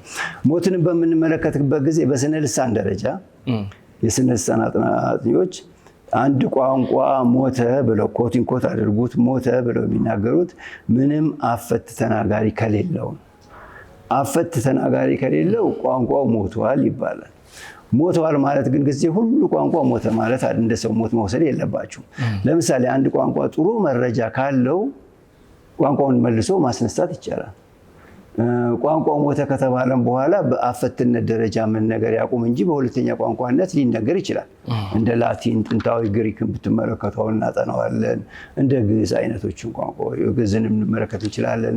እንደነኝ ቋንቋዎች አሁንም እንጠቀምባቸዋለን። በንግግር አፈት ባይኖራቸውም ኢቭን አፈት ተናጋሪ እንደገና ወደ ኋላ እናመጣላቸው እንችላለን። ለምሳሌ የኢብራይስጡን ብትመለከቱ እንደዛ ማስነሳት ሰው ከሞተ በኋላ መልሳችሁ የምታስነሱት ነገር የለም። ከዛ ውጪ ነገር የለም። ስለዚህ የቋንቋ ሞትን ከዛ አንጻር ብንመለከተው የሁሉ ቋንቋ እኩል ሞት አይደለም። አንዳንዱን ማናስነሳው አለ፣ ቆፍረን ማናስነሳው ልክ እንደ ሰው ልጅ ሞት ወይም እንደ እንስሳ ሞት የምንወስዳቸው አለ። ምንም መረጃ ሳይተውልን ጨርሰው ነው የሚጠፉ። አንድም ነገር ዶክመንት ሳናረግ በጽሁፍ ምንም ነገር ሳናሰፍር ቋንቋዎቹ ይጠፋሉ። ለመኖራቸው ብቻ የሆነ ቦታ ተጠቅሶ የምናገኘው ነገር ይሆናል። እነሱ ሙሉ በሙሉ ሞተዋል፣ ማስነሳትም ሊከብደን ይችላል። ግን ሌሎቹ ላይ የቋንቋ ሞት ስንለው በንግግር ደረጃ አፈት ተናጋሪ አጣ ከሚለው አንጻር ብቻ ነው። በስነ ልሳን ደረጃ ሞት አስፈሪ ነው። በቋንቋ ላይ የሚጠቀሙ በእርግጠኝነት እኔ ይህንን እየጠየቅኩ እዚህም ያለው ታዳሚም የምንጨዋወተውንም ጨዋታ የሚሰማ ሰው ስለ ግዕዝ እያሰበ ነው ብዬ ገምታለሁ። ሰሞነኛ ጉዳይ ሆኖ ነበረ እና ፕሮፌሰር ኤፍሬም ይስሐቅ ከ20 ዓመት በፊት ምን አሉ? ግዕዝና ኦሮምኛን የኢትዮጵያ ወደፊት ቋንቋዎች ብናደርጋቸው በብዙ ሕዝብ ተቀባይነት ይኖረዋል ብዬ እፈላሰፋለሁ። ግዕዝ ሞተ የሚሉት እነሱ ራሳቸው ሞቶ ይሆናል። እንደ ጽሕፈት እኮ ሕይወት ያለው ነገር የለም። የግዕዝ ቋንቋ ብዙ ጽሑፍ ስላለው እንዴት ሞተ እንላለን አሉ።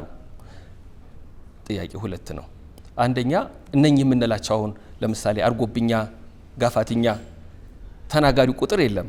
ተናጋሪዎቹ ጥቂት ናቸው እንበል ወይም የሉም እንበል። ጽሑፍ ላይ የዋለ ቢሆን ግዕዝም ልክ እንደዚሁ አሁን በግዕዝ ቋንቋ እየጻፉ ካሉ ጽሑፍ ደግሞ ሕይወት አለውና ለምንድን ነው ሞተ ምንለው ለሚሉ የእርስዎን ምልከታ ማወቅ ፈልጌ ነው። ይህን ጥያቄ እንደዚህ አይነት ክርክር ሲመጣ ከብዙ ሚዲያዎች ጥያቄ ቀርቦልኝ ነበር ማብራሪያ እንድሰጥ። ከትምህርታዊነቱ ይልቅ ወደ ፖለቲካ መዝኖ ወይም የመጨቃጨቂያ ጉዳይ ስለሆነ መጨቃጨቂያ ውስጥ እኔም አንተም ሁላችንም የምሰጠው አስተያየት አንድ አይነት ለሆነ ነገር እኔ ጉንጫ አላለፋም ብዬ ተውኩት። አሁን ግን ግድ ስላመጣው መልሰው ቅድም የነገርኩ ነው። ሞት የሚለውን ጥቅሱ ስናስገባው የቋንቋ ሞት ከሰው ሞት ወይም ከእንስሳ ሞት ጋር ፈጽሞ አይገናኝም። የተለያዩ ነገሮች ናቸው። በቋንቋ ሞት ምናልባት የስነ ልሳን ሰዎች ይህን ቃል መለወጥ ሊገባቸው ይችል ይሆናል። ላንጉጅ ዴዝ የሚለውን በሌላ ስያሜ ሊለውጡ ይችሉ ይሆናል። መለወጥም እንችላለን። ባይዘው የቋንቋ ሰው ስልን የምራሴ ተነስቼ ነው ላንጉጅ ዴዝ ማለት የለብንም። ላንጉጅ ዴዝ ከማለት ይልቅ ላንጉጅ ምናምን ብለን ብንወስደው ዶርማንት ወይ ዋቴቨር እንደዛ አይነት ብለን ልንወስደው እንችል ይሆናል። እና አሁን ሰውን ያስፈራው እንዴ ግዕዝን እየተጠቀምንበት እንደውም አንዳንድ ሰዎች ለምሳሌ ግዕዝን ሲጽፉ አይታቸው ከሆነ በአይኑ አ ከመጻፍ ይልቅ በአይኑ አ ሲጻፍ ግዕዝ ማለት ነፃ ማለት ነው እና የነፃ ሕዝብ ቋንቋ ከማለት ነው። በሰዓቱ ነው አልፋው አ ከተጻፈ ግን ግዕዝ ማለት መጀመሪያ ማለት ነው። ስለዚህ አንዳንድ የቤተክርስቲያን ሰዎች በአልፋው አ ይጽፉና ግዕዝ የመጀመሪያው ቋንቋ ነው፣ እግዚአብሔር ከአዳም ጋር የተግባባበት ወይም ለአዳም ትእዛዛቱን የሰጠበት የመጀመሪያው ቋንቋ ነው ብለው የሚያስቡ አሉ። ከእምነት ጋር በተያያዘ እዛ ውስጥ አልገባም። ስነ ልሳንና የሳይንስና እምነት የተለያዩ ነገሮች ስለሆኑ ዋናው ነገር ግን ግዕዝ አሁን ባለበት ደረጃ ላይ ልክ እንደ ሌሎቹ ቋንቋዎች ሞተ በሚባሉበት ደረጃ ላይ ነው ወይስ አይደለም? እነ ላቲንን ብትመለከት በዛ ደረጃ ላይ አይደለም። ሞተ የሚለው አጠቃቀም ስለሚያስፈራን ከሰው ጋር ከእንስሳት ሞት ጋር ስለምናያይዘው በስነ ልሳን ያለው አጠቃቀም ሞት የሚለው አጠቃቀም ዴዝ የሚለው አጠቃቀም ፈጽሞ አሁን በምናስበው ደረጃ አይደለም። ግዕዝን ሁላችን እንደምናውቀው ተናጋሪ አፈት ተናጋሪ የለውም። አፈት ተናጋሪ የሌለው ደግሞ ቢያንስ ከ8ኛው መቶ ክፍለ ዘመን ጀምሮ ነው። ከ8ኛው እስከ 10ኛው ይባላል። ከ8ኛው ክፍለ ዘመን በኋላ ምንም አይነት ማስረጃ የለንም አፈት ተናጋሪ ስለመኖሩ። አፈት ተናጋሪ የለውም። ያ ማለት ግን በግዕዝ ደረጃ ላይ ለምሳሌ በግዕዝ በርካታ ጽሁፎች ያሉን በ13ኛው፣ 14ኛው፣ 15ኛው፣ 16ኛው ክፍለ ዘመን የተጻፉ ናቸው። በርካታ ስራዎች እንደውም የቀሩልን ማለት ቋንቋ በንግግር ከቆመ በኋላ በርካታ ነገሮች ፕሮዲስ የሚደረጉት እንደውም በአማርኛ እኮ መናገር ክልክል ነበር። ጄምስ ብሩስ መጽሐፍን ካያችሁት ጄምስ ብሩስ መቶ መቀበል ባትችሉም በአማርኛ ቋንቋ ብዙ ጊዜ እንዳይጻፍ ይከለከል ነበር ይላል። በአማርኛ ቋንቋ ሲጽፍ የተገኘ አንገቱ እንደ ፍየል ተቀንጥሶ እንዲጣል የሚል ሕግ ነበረ እና በዚህ ምክንያት አይጻፍም ይላል። ጄምስ ብሩስን ኮት አድርጉት። አንዳንዴ ሙሉ ለሙሉ ማመን ነዳ ስለሚያደርገው በርካታ መረጃዎችን ጽፎልን የሄደ ሰው ነው። የዛም ይላል እውነትም በአማርኛ የተጻፉ በርካታ ጽሁፎች አታገኙም። በመንግስት ደረጃ ለመንግስት አጠቃቀም መዋል የጀመረው ከአፄ ቴዎድሮስ ጀምሮ በኋላም በጣም በስፋት እንዲጠቀሙበት ያስረገጡት አፄ ዮሐንስ ናቸው። ከአፄ ዮሐንስ በኋላ መጡ። ግን ያ ማለት በአማርኛ የተጻፉ ነገሮች አናገኝም ማለት አይደለም። 15ኛው ክፍለ ዘመን ከዛም በፊት ወረድ ብለን አንዳንድ ጽሁፎች አሉ። ግን አልፎ አልፎ ብጣቂ ናቸው እንጂ አብዛኛው ኦልሞስት 99% እንደው ባልሳሳት እንደ በቁጥር እንትን ባወጣው የተጻፉት በግዕዝ የተጻፉ ጽሁፎች አሁን ያሉን የግዕዝ አፈት ተናጋሪዎች ባልነበሩበት የሌላ ቋንቋ ተናጋሪ በአማርኛ፣ በትግርኛ ወይም በሌሎች ቋንቋዎች አፋቸውን የፈቱ ሰዎች በጻፏቸው እንትን ነው። ስለዚህ ሕያውነቱን ከዛው አንጻር መመልከት እንችላልና ሞት የምለውን ጥቅስ አስገቡት፣ አስፈራን፣ ከሰው ሞት ጋር አናያይዘውና የቋንቋ ሞት ተብሎ ሲወሰድ ከሌላ አንጻር ነው። ለምንድን ነው ይሄን ያመጣሁት? አንደኛ ራሱ የሙያው ቤተሰብ ሆናችሁ ሁላችሁም አንድ ታስባላችሁ ማለት አይደለም። የስነ ልሳን ባለሙያዎች የአንድ ዲፓርትመንት አባላት እንኳን ሆናችሁ በዚህ ጉዳይ ላይ የተለያየ አቋም አላችሁ። የተለያየ ንባብ፣ የተለያየ ህይወት ልምድ። ከምንም ነገር በላይ ደግሞ እኔ ምን ደስ ይለኛል ሰው እውቀቱን እምነቱን ደፍሮ ለመናገር አደባባይ ላይ ካልወጣ እንዴት ይታረማል ወይም እንዴት እውቀቱን ያጋባል? አንዳንድ የስነ ልሳን ባለሙያዎች ወይም የስነ ጽሁፍም እንደዚህ ስንጨዋወት አይ ገና ነው ህዝቡ አልበሰለም፣ ይሄ ለሚዲያ የሚበቃ አይደለም እያሉ የሚቆጥቡት እውቀት አለ። ይሄ አጥር መስራት ማለት ነው። እውቀት ለህዝብ የሚገለጽበት የጊዜ ገደብ አለ ማለት ነው። ማለት ገና ይሄ ህዝብ ገና ወተት ላይ ነው፣ አጥንት መጋጥ አልጀመረም፣ ላልተወሰነ ጊዜ እውቀቱን እንደብቅለት እናቆየው የሚባል ነገር አለ ወይስ? እንደኔ እምነት የለም። እውነት ለመናገር ከሆነ ወደ ህብረተሰቡ ማውረድ መቻል አለብን እውቀትን። በአንዳንድ ውስብስብ የሆኑ ነገሮች ራሱ አሁን በውጭ ዓለም ላይ አይታችሁ እንደው በጣም ፖፑላር ምንጀምረው ነው እንጂ አንዳንዴ ቆም ብለው እንግሊዝኛ ላለመጠቀም ነውና በህብረተሰብ በጣም ታዋቂ የሆኑ ስራዎች ብትመለከቱ የትምህርት ደረጃቸውንም የምርምር ደረጃቸውን ያላወረዱ ግን ለህብረተሰቡ እንዲስማማ አድርገው ማንኛውም ህብረተሰብ ሊገነዘበው የሚችል የሚያቀርቡ ናቸው። በእኛ ሀገርም ወደዛ አውርዶ ማቅረቡ ነው። የኔ መጽሐፎች ምን ያህል ተሳክቶላቸዋል አላውቅም። በተለይ እነኚህ ቋንቋና ነገድ በኢትዮጵያ ብዬ ያቀረብኳቸው በአማርኛ መጽፋቸው መጽሐፎች በተለይ ዋናው ለህብረተሰቡ ብዬ ነው። ህብረተሰቡ ገና ነው ይህን ለመገንዘብ አደርስም። እኛ ከየት ነው የወጣ ነው? ከህብረተሰቡ ወተን መገንዘብ ያልቻልኩ ሌላው ህብረተሰብ የማይገነዘብበት ምክንያት ምንድን ነው? የኔ ጭንቅላት ከሌላው ሰው የተለየ ምንድን ነው? በአንድ ጉዳይ ላይ ስላነበብኩ እንጂ ከሌላው ህብረተሰብ ምንም አለኝ። ከዛ ውስጥ ወጥቼ እንዴት ህብረተሰቡ አውቅም እላለሁ? ህብረተሰቡ ያውቃል። እኔ እንዴት አወቅሁ? ስላነበብኩት ነው። ሌላውስ እንዲያነበው እኔ ምናልባት እዛ ደረጃ የደረስኩት 100 መጽሐፍ አንብቤ ከሆነ ከዛ ከ100 መጽሐፍ ውስጥ እንደምንም ቀንጭቤ ገና ከመጀመሪያው ላይ የሚጀምር ሰው እንዲገነዘበው አርጌ መጽሐፍ ካልቻልኩ የኔ ድክመት ነው፣ የህብረተሰቡ ድክመት አይደለም። ህብረተሰቡ 100 መጽሐፍ መጠበቅ ማንበብ አይገባውም አለስ በዛ ጉዳይ ላይ ምርምር ላድርግ ብሎ ካልተነሳ በስተቀር። ስለዚህ እኔ ህብረተሰቡ ይህን ነገር ለማወቅ አልደረሰም ብዬ አልገመትም። ሁል ጊዜ ህብረተሰቡ ከህብረተሰቡ ወጥተን ያለ ማለት የሚያበቃን ነገር ያለም ነው ብዬ አላስብም። ሌላው እዛ ላይ ያነሳው በዚህ በግዕዝ ደረጃ ላይ ብዙ የተለያየ ሀሳብ ያለ አይመስለኝም። በስነ ልሳን ደረጃ በአገላለጽ ነው። አሁን አዳምጬዋለሁ በኋላ ሰዎች አዳምጡም ብለው ስለገፋፉኝም መጀመሪያ ላይ በተደረገው ክርክር በድሉ ያነሳው ጉዳይ አለ፣ ሙሉጌታም ራሱ ያነሳው ጉዳይ አለ። ዶክተር ሙሉጌታና ዶክተር በድሉ ያነሱት ሁለቱም እኮ አንድ ነው። ሌሎችም የስነ ልሳን ሰዎች ያነሱት እኔ ካልኩት የተለየ አይደለም። በስነ ልሳን ደረጃ ላይ አፈት ተናጋሪ ከሌለው ቋንቋ ሞተ ይባላል። ከዚህ በኋላ የምንገልጽበት መንገድ ነው። ለስለስ ብሎ የመግለጽና ያለመግለጽ ነው። ዲፕሎማቲው መሆንና ያለመሆን ጉዳይ ነው። ሁለተኛ ይህን ነገር የማስረዳቱ ጉዳይ ነው። የቋንቋ ሞት ማለት እንደ ሰው ሞት እንትን የሚታይ አይደለም። እና እኔ መሰለኝ በተለይ በዚህ በግዕዝ ላይ በተነሳው ነገር የስነ ልሳን ሰዎች የተለያየ አቋም አላቸው ብዬ አልገምትም። ኢቭን ተቃራኒ ተደርገው የቀረቡ ሰዎችም የሚናገሩት ለእኔ አንድ አይነት ሆኖ ያገኘሁት፣ ግን የገለጹበት መንገድ ለህብረተሰብ ያስረዱበት መንገድ፣ ሌላው ደግሞ ተረድቶ ለመተርጎም የሞከረበት መንገድ እነኛ ናቸው ትንሽ ልዩነት ያላቸው ያስመስለኝ። ቋንቋና ነገድ በኢትዮጵያ በነገራችን ላይ ይሄ መጽሐፍ ክብሩ ክፍሌ ነው የሚያከፋፍለው። ትራኮን ታወር ላይ ያለ ዋና አከፋፋይ ነው። ጥቂት መጽሐፎች የምትፈልጉ ካላችሁ ደግሞ መጥቶላችኋል እዚህ። እኔም የእርስዎን መጽሐፍ በማነብበት ጊዜ እንደዚህ ነው እንደ ካረጉኝ ነገሮች መካከል አንዱ ኩሽ ነው። በቃ ስለ የተማርኩትም ያንን ነው፣ መምህሮቻችንም የተማሩት ያንን ነው።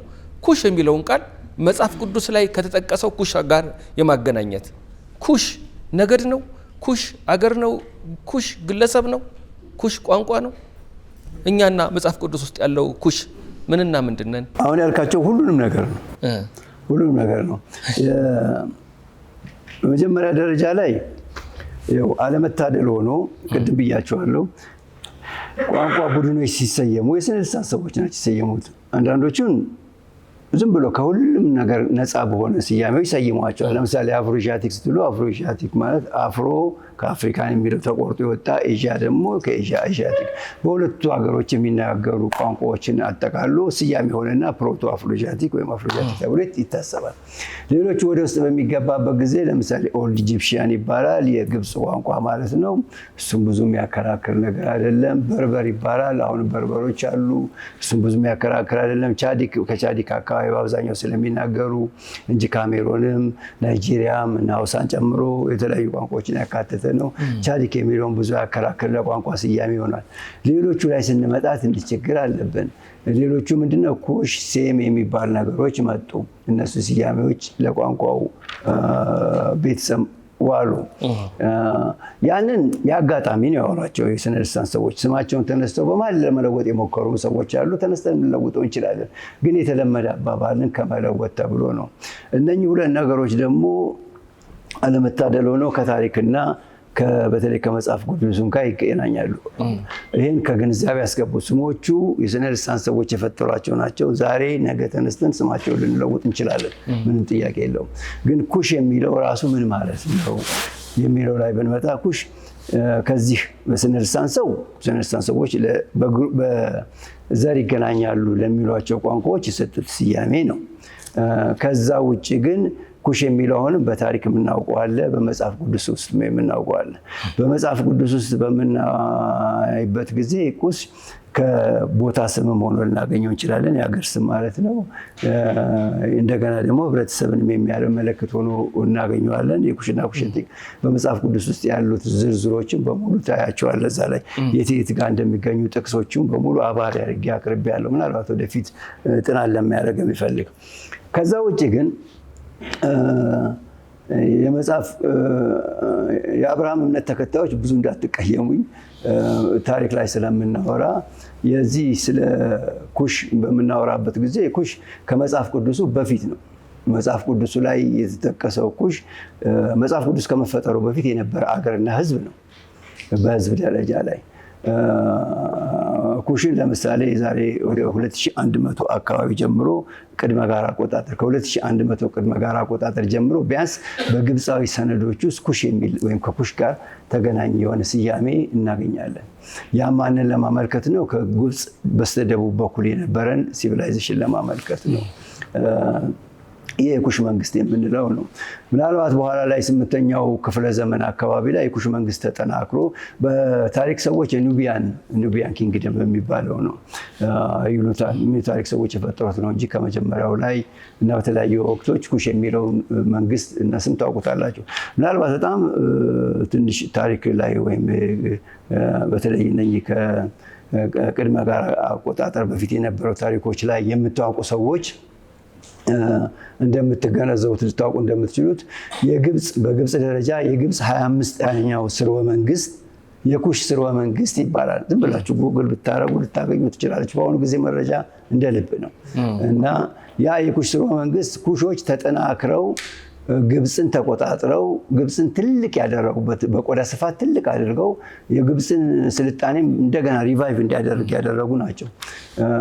ያ የኩሽ መንግስት በተለይ በዛ ወቅት በነበረበት ጊዜ በርካታ ፒራሚዶችን እንደገና ለመስራት ሞክረዋል። እነኛ ፒራሚዶች ደግሞ ኦልሞስት በአጠቃላይ በዛ በግብፅ ብቻ ሳይሆን በመላው ሱዳን አሁን እኮ የኩሽ መንግስት የምትሉት አሻራ በየትኛው ቦታ ታገኛላችሁ? የኩሽ ንጉሶች ሐውልቶቻቸው እኮ ሁሉ አለ። በተለይ በዛ ወቅት በነበሩ በ25ኛው ስርወ መንግስት ውስጥ የነበሩ ኩሾች ሐውልቶቻቸው አለ። እኔ መጽሐፌ ላይ ፎቶቸውን ሁሉ ምናምን ለማቅረብ ሞክሬያለሁ። ያ አንድ የኩሽ የሚባል መንግስት ነበረ። በኋላ ይሄ የኩሽ መንግስት ምናልባት በጣም ዝርዝር ውስጥ አልግባላችሁ ብዬ ነው እንጂ በመጀመሪያ ኢንፋክት ግብጾች ራሱ ወረውት ነበረ። ከግብጾች ወረራ በኋላ ግብጾችን ተቆጣጥሮ ትልቅ መንግስት አድርገዋል። በኋላ ላይ ሊወድቅ የቻለውም ያው ከአሲሪያኖች ጋር ሲዋጋ አሲሪያኖች ጋር በነበረው ጦርነት ምክንያት ነው። ከወደቀም በኋላ ሙሉ በሙሉ አልወደቀም። ወደ ኋላ ፈገፈገ። መቀመጫም ወደ ናፓታ መጣ። ከናፓታም ሲገፋ በኋላ ላይ ወደ ሜሮዌ መጣ። ሜሮዌ ላይ ለበርካታ ዓመታት ቆየ። ከዛ ከተባረረ በኋላ እንደምታውቁት የሜሮዌን መንግስት የኩሽን ድምዳሜ አደረገለት የሚባለው ማን ነው? ኢዛና ነው። ኢዛና አራተኛው ክፍለ ዘመን የአሁኑ ዘመናችን ማለት ነው። በዛን ወቅት ኩሽን ወይም የሜሮይን መንግስት ሙሉ በሙሉ ደምስሶ አጠፋው። ከዛ በኋላ እንደምታውቁት የኩሽ መንግስት የምንለው የአሁኑ ሱዳን ቦታ የነበረው ይሄ በታሪክ ነው። ይሄ ኩሽ መንግስት ደግሞ ረጅም ዓመት ያስቆጠረ ነው። ጥንስሱን ብንመለከት ከቅድመ ጋር አቆጣጠር ከ3000 ጀምሮ ሊሆን ይችላል። በ3000 ቅድመ ጋር አቆጣጠር ኦልሞስት የግብፅ መንግስት በሚመሰረትበት ጊዜ በተለይ በመጀመሪያው ካታራክትና በሁለተኛው ካታራክት መካከል የተለያዩ ባህሎች አብበው ነበር። በሶስተኛውና በአራተኛው ካታራክት መካከል የተለያዩ ባህሎች አብበው ነበር። የኩሽ መንግስት የመጀመሪያው አትሊስት 2100 አካባቢ ላይ በዚህ በሶስተኛውና በአራተኛው ካታራክት መካከል ራሱን ችሎ እንደ መንግስትነት ቆሞ ነበር። ስለዚህ የምናወራው ስለዛ ነው። የመጽሐፍ ቅዱስን እድሜ ብትወስዱት እንደው ቀደም ብትለው የተወሰኑት ማለት ከዚህ ከወንጌሎቹ በፊት የነበሩት አብዛኞቹ በ1000 ዓመት ውስጥ የምትወስኑ በቅድመ ጋር አቆጣጠር 1000 ዓመት ውስጥ የምትወስኑ ማክሲመም ቢሄድ ከዛ በኋላ አይሄዱ። አብዛኞቹ የተጻፉት እንደውም ከባቢሎን ግዞት በኋላ ናቸው። ዕብራይስጦች ከባቢሎን ግዞት በኋላ የነበሩ እዛ ውስጥ በመጽሐፍ ቅዱስ ላይ የምታገኙት ኩሽ አንደኛ የኩሽ ጥንታዊ ኩሽ መንግስትን የመግለጽ ሁኔታ ባህሪ ታገኙበታላችሁ። እሱን የሚገልጽም ታገኛላችሁ። ከህብረተሰብም ካገናኝታችሁ ታገኛላችሁ። ቅድም ግለሰብን የሚያልኩት ለምሳሌ ያህል የ25ኛው ስርወ መንግስት እርግጠኛ ነው መስራች ነው ባይባልም አንዳንዶቹ መስራች ነው ይብሉታል። ግን የተወሰነ የግብፅን ቦታዎች ተቆጣጥሮ የነበረው ስሙ ራሱ ካሻታ ነው፣ ንጉስ ካሻታ። እንደዚህ አይነት የሰዎችም ስም ላይ ኩሽ ራሱ የሚለውን ልታገኙ ትችላላችሁ። ግለሰብ ደረጃ ላይ ለህብረተሰብ መጠሪያ ሆኖ የምታገኙበታላችሁ። ከዛ በኋላ ደግሞ የሚያገርም ስም ሆኖ ልታገኙ ትችላላችሁ። ቅድም እንዳልኩት አለመታደር ሆኖ ኩሸቲክ የሚባሉ ደግሞ ቋንቋዎች በአሁኑ ጊዜ በዘር ይገናኛሉ የምንላቸው በዛ ስም ይጠራሉ። ግን አሁን የምናወራቸው የኩሸቲክ ቋንቋዎች ከዛ ጋር ከጥንቱ ጋር ይገናኛሉ ማለት አይደለም። ምንም ግንኙነት የለው። በመጽሐፍ ቅዱሱ ካለው ከታሪኩም ጋር ግንኙነት የለው። ምንም አይነት ግንኙነት የለው። የጥንታዊ ኩሽ ተናጋሪ ህዝቦች ማን ናቸው?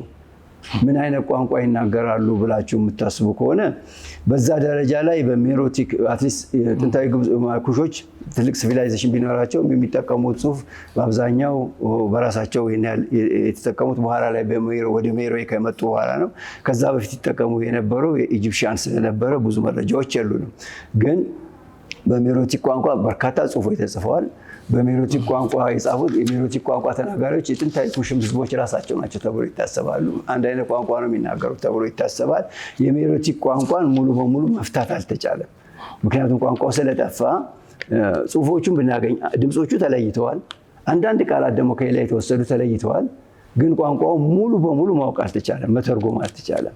ስለዚህ ቋንቋውን መተርጎምና ማወቅ ስላልተቻለ ክፍሉ ወይም ዘመዱ ወይም ወገኑ ይሄ ነው ማለት አልተቻለም።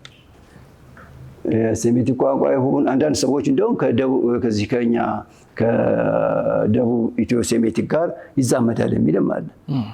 ትዛት ማለት በጣም ርቅ ነው። ከኒሎ ሳሃራን ቋንቋዎች ጋር ሊሆን ይችላል። ግን የመላምት እንጂ ሙሉ በሙሉ እርግጠኛ ሆኖ መታወቅ አልቻለም። የቋንቋው ተናጋሪም ይሄ ነው ብለን የምንወስነው ነገር የለም። ቋንቋውን አላወቅንም። በዘር ደረጃም ቋንቋውን አይተን ብዙ ጊዜ ቅድመ ታሪክ በሚሆንበት ጊዜ ቋንቋውን አይተን ይሄ የዚህ ህብረተሰብ አካል ወይም ከዚህ ህብረተሰብ ጋር ይዛመዳል የምንለው ነገር አልታወቀም። ስለዚህ ከእኛው ለምሳሌ ኩሽ ብለን ከምንወስደው አንዳንዶች ይጠራጠራሉ። እኔም እጠራጠራለሁ። እንደሎ ብቻ ነው ያስቀመጥኩት። ቤጃን ሰሜን ኩሻዊ ተብሎ የሚቀመጠው ከጥንት ጀምሮ የነበረ ነው። ቤጃ እንደምታወቁት በጥንት በግብጾችም ደረጃ ሲጠቀስ ነው። ቤጃዎች ግን የኩሽ መንግስት ጋር የተለዩ ህብረተሰቦች ነበሩ። ስለዚህ እነኛው የኩሽ መንግስትን የመሰረተው ኩሽ ሲቪላይዜሽን የመሰረተው ኩሽ በሚል የሚታወቀው ህብረተሰብ ቋንቋው እስካሁን ድረስ አልታወቀም። ወገኑም ይሄ ነው የምንለው ነገር የለም። ከአሁኑ ጋር የሚያገናኘው ነገር የለም የስነ ልሳን ደረጃ ላይ።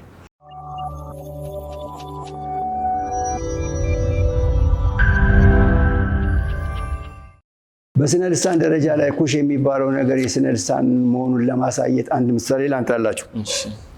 በመጀመሪያ ደረጃ ለምሳሌ ግሪንበርግ ሲከፋፍል የኩሽ ቋንቋዎችን ብሎ የመደባቸውን ወደ 4 ወይም ወደ 5 ከፋፍሏቸው ነበር። ወደ ታች ሲያወርዳቸው ምዕራብ ኩሻዊ፣ ምስራቅ ኩሻዊ፣ ደቡብ ኩሻዊ፣ ማዕከላዊ ኩሻዊ፣ ሰሜን ኩሻዊ ብሎ የከፋፈላቸው ነበሩ። ሰሜን ኩሻዊ የሚለው ቤጃ በሆኑ ጊዜ ኩሸቲክ አይደለም የሚለው በአብዛኛው ያመዝናል ካለው መረጃ ራሱን የቻለ ተደርጎ መውሰድ አለበት። ምዕራብ ኩሻዊ የሚባለው ማን ነበር? አሁን እኮ ኦሞቲክ የምንላቸው ናቸው። ኩሸቲክ ከሌሎቹ ጋር ያላቸው ዝምድና አንድ ስላልሆነ ስያሜውን የምንተወውና ኦሞቲክ እንበላቸው ተብሎ ኦሞቲክ ሆነዋል። የማዕከላዊ ኩሻዊ የሚባሉ ለምሳሌ አገዎች ናቸው። የአገው ቋንቋ ከሌሎቹ ቋንቋዎች ጋር በአሁኑ ጊዜ በምትመለከቱበት ጊዜ ኩሽ ተብሎ በተቀመጡት ጋር ያለው ግንኙነት በጣም ደካማ ነው።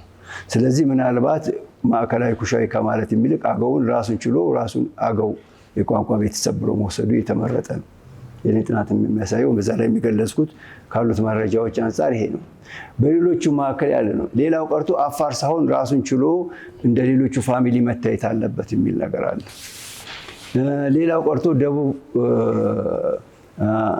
ምስራቅ ደጋማው ኩሻዊ የሚባለው እነ ሲዳማን የመሳሰለው እነሱም ራሳቸውን ችለው ከሌሎቹ ምስራቅ ኩሻዊ ቋንቋዎች በፋሚሊ ደረጃ መገናኘት አለባቸው ነው። ይህ አንድምታው ምንድነው? ለምሳሌ የአገው ቋንቋዎች ከሌላው ኩሻዊ ከምትላቸው ቅድም ከገለጽናቸው ካለው ግንኙነት ለሴም ካላቸው ግንኙነት የቀረበ አይደለም። በቃላት ደረጃ ምናምን አሁን እዛ ውስጥ በጣም እንደው ጥቃቅን ውስጥ አልግባላችሁ እንጂ እና የእነኚህ ነገሮች ጥናቶች እየተሰፉ በሚሄዱበት ጊዜ መረጃዎች እየተገኙ በሄዱበት ጊዜ አሁን ያለው የማይሻርበት የማይለወጥበት የማይስተካከልበት መንገድ የለም። አለበለዚያ እውቀት እኮ በአንድ ቦታ የቆመ ነገር አይደለም። ስለዚህ እንደ ቅድም ላልከው ጥብቅ አድርጎ ይሄ ነገር አይለወጥም አንዴ ስለተናገር ነው ብለን የምንሄድበት አይደለም። መረጃዎች ሲገኙ ይለወጣሉ። መረጃውን ሲገኝ የሚለውጠው ያ ሰው የራሱ ያው ሰው ምርምር ያደረገ ሰው ራሱ ሊለውጠው ይችላል። ይሄ አይደለም አሁን ያሉት መረጃዎች የኔ ያሳዩኛል ሊል ይችላል። ሌላው ሰው ደግሞ እንደ አንተ ተነስተህ ግርማ ያደረገው ጥናት ላይ እኔ ተጨማሪ መረጃዎች አሉኝ፣ ስለዚህ ግርማ ያደረገው መረጃ ይሄ መረጃ ስለሌለው ነው ለውጠዋለሁ። ቅድም ያልኩህ እነ ተደሰ ታምራት ላይ በኢትዮጵያ ሂስትሪ ላይ ቀርበ የነበረው በአብዛኛው ገኖ የነበረው ታሪክ ያ ስለነበረ መረጃው ስላልነበረ ጥናቶች ስላልነበሩ ያን አቀረቡ። ከነሱ በኋላ የሚመጡ ሰዎች ደግሞ መረጃው ሲገኝ ይሄ ነገር ተሻሻለና ይናል።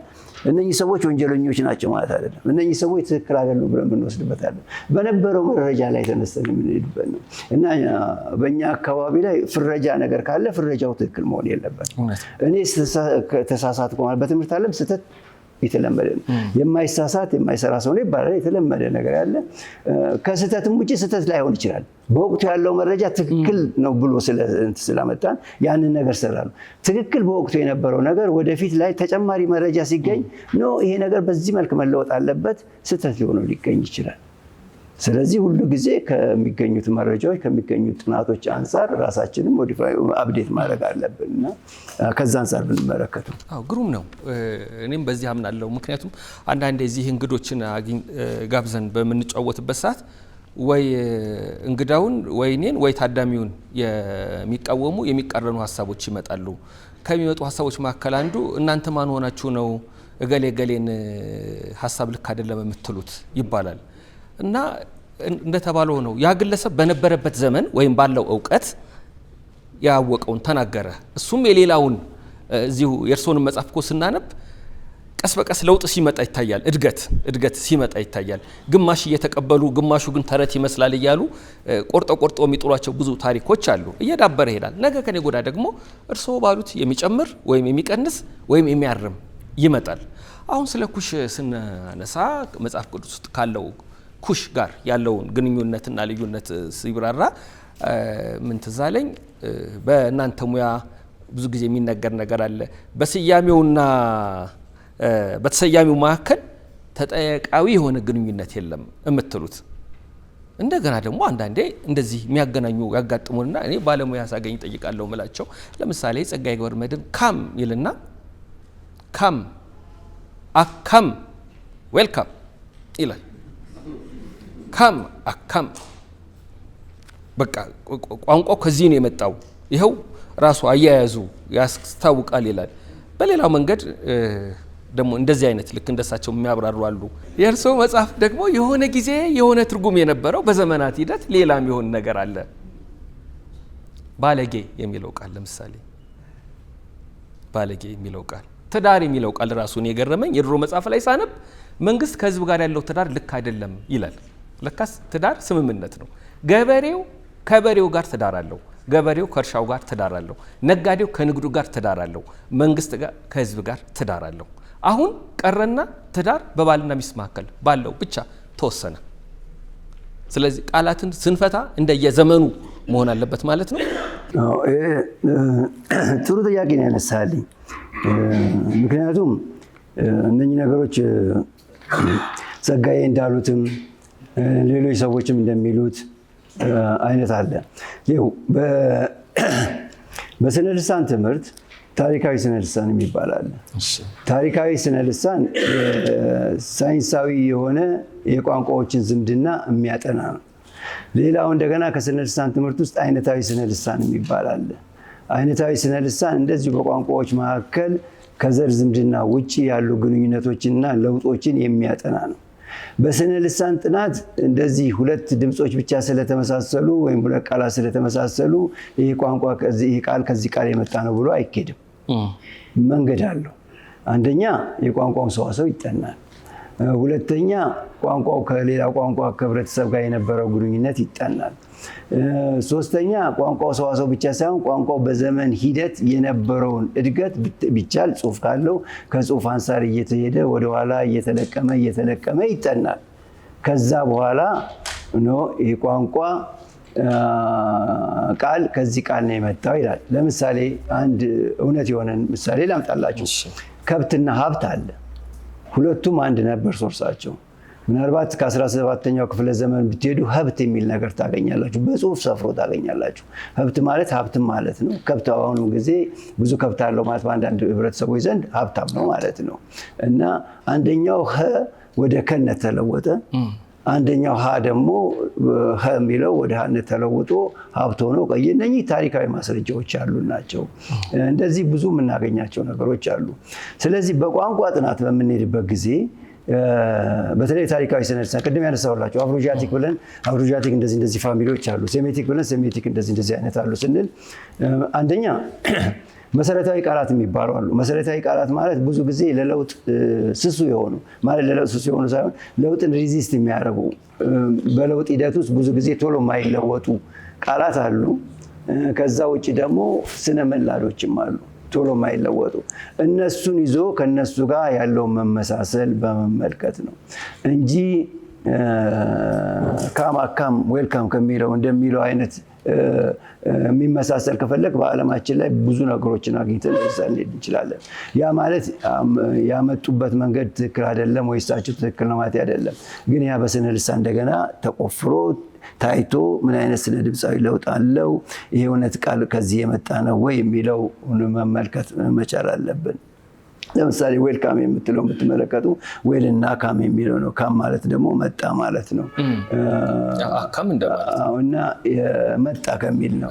የእነኛ አይነት ነገሮች ላይ ውስጥ ያሉትን ነገሮች በዘር ተገናኝተው ነው። የአጋጣሚ ግን ብዙ ቋንቋዎች ላይ የአጋጣሚ ግንኙነት አለ። በነገራችን ላይ በድምፅ ደረጃ ምንም የማይገናኙ የሚመስሉን ምንጫቸው አንድ ሊሆን ይችላል። ለምሳሌ ዥው የሚል ዥው ለምሳሌ በአርጎብኛ ጅብ ማለት ነው። በአርጎብኛ ላይ ብ ወደ ው ትለወጣለች። ጅ ደግሞ ወደ ዥ የመለወጥ ባህሪ ይኖራታል። ከዚህም ውጭ እንደው መጽሐፌ ላይ የጠቀስኩት አለ። ፈጽሞ የማይገናኙ የሚመስሏችሁ በድምፅ የማይገናኙ ግን ምንጫቸው አንድ የሆነ ቃል ሁሉ ልታገኙ ትችላላችሁ። ምንጫቸው አንድ የሆነ ምክንያቱም በቋንቋ ውስጥ የስነ ድምፅ ሂደቱን ብትመለከቱ ድምፆች የመለዋወጥ ባህሪ ያላቸው ብ የነበረው ወደ ው ሊለወጥ ይችላል። እንደኛ አይነት ድምፆችን ስትመለከቱ አንዳንድ ጊዜ ለምሳሌ ሌላው ላምጣላችሁና ካልተሳሳትኩ ምናልባት በኋላ ልታረሙ ትችላላችሁ። በረት የሚለው ወሬድ ይመስለኛል ካልተሳሳትኩ አርጎብኛ ላይ እና ሁለቱም ትመለከቱበት ጊዜ በድምፅ ደረጃ በተለይ በኮንሶናንት ደረጃ አንድም የሚያገናኛቸው ነገር የሌለበት ሁኔታ ታመጣላችሁ።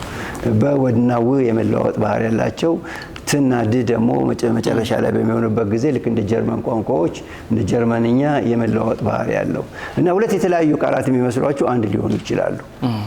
በድምጽ ብቻ ስለተመሳሰሉ ወደኋላ የምንሄድበታል። ይሄ በስነ ልሳን ደረጃ ለዛም እኮ ነው ትምህርት ያለው ዩኒቨርሲቲ ተቋቁሞ በዩኒቨርሲቲ ደረጃ ኮርሶች እየተሰጡ ሰዎች ስፔሻላይዝ የሚያደርጉት የመጀመሪያ ዲግሪ ብቻ አይደለም፣ ሁለተኛ ዲግሪ፣ ሶስተኛ ዲግሪ በዚሁ ታሪካዊ ስነ ልሳን ብለው የሚወስዱት ሜቶዶቹን አጥንተው የተለያዩ ቃላት ሆነው ከአንድ የመጡ መሆን አለመሆናቸው እንዴት ነው የምናውቀው? ተመሳሳይ ቃላት የሚመስሉ ግን የተለያዩ ቋንቋ ቃላት ሊሆኑ የሚችሉ በድምጽ የሚመሳሰሉ በትርጉም የሚመሳሰሉ ላይሆኑ የሚችሉበትን መንገድ የምናጠናባቸው በጣም ዝርዝር የሆኑ ከዚህም ንግግር በላይ የሆኑ የመግለጫ መንገዶች አሉ እንጂ ስለተመሳሰሉ ብቻ እየተነሳን የምንገልጽበት ነገር አይደለም። እዚህ ላይ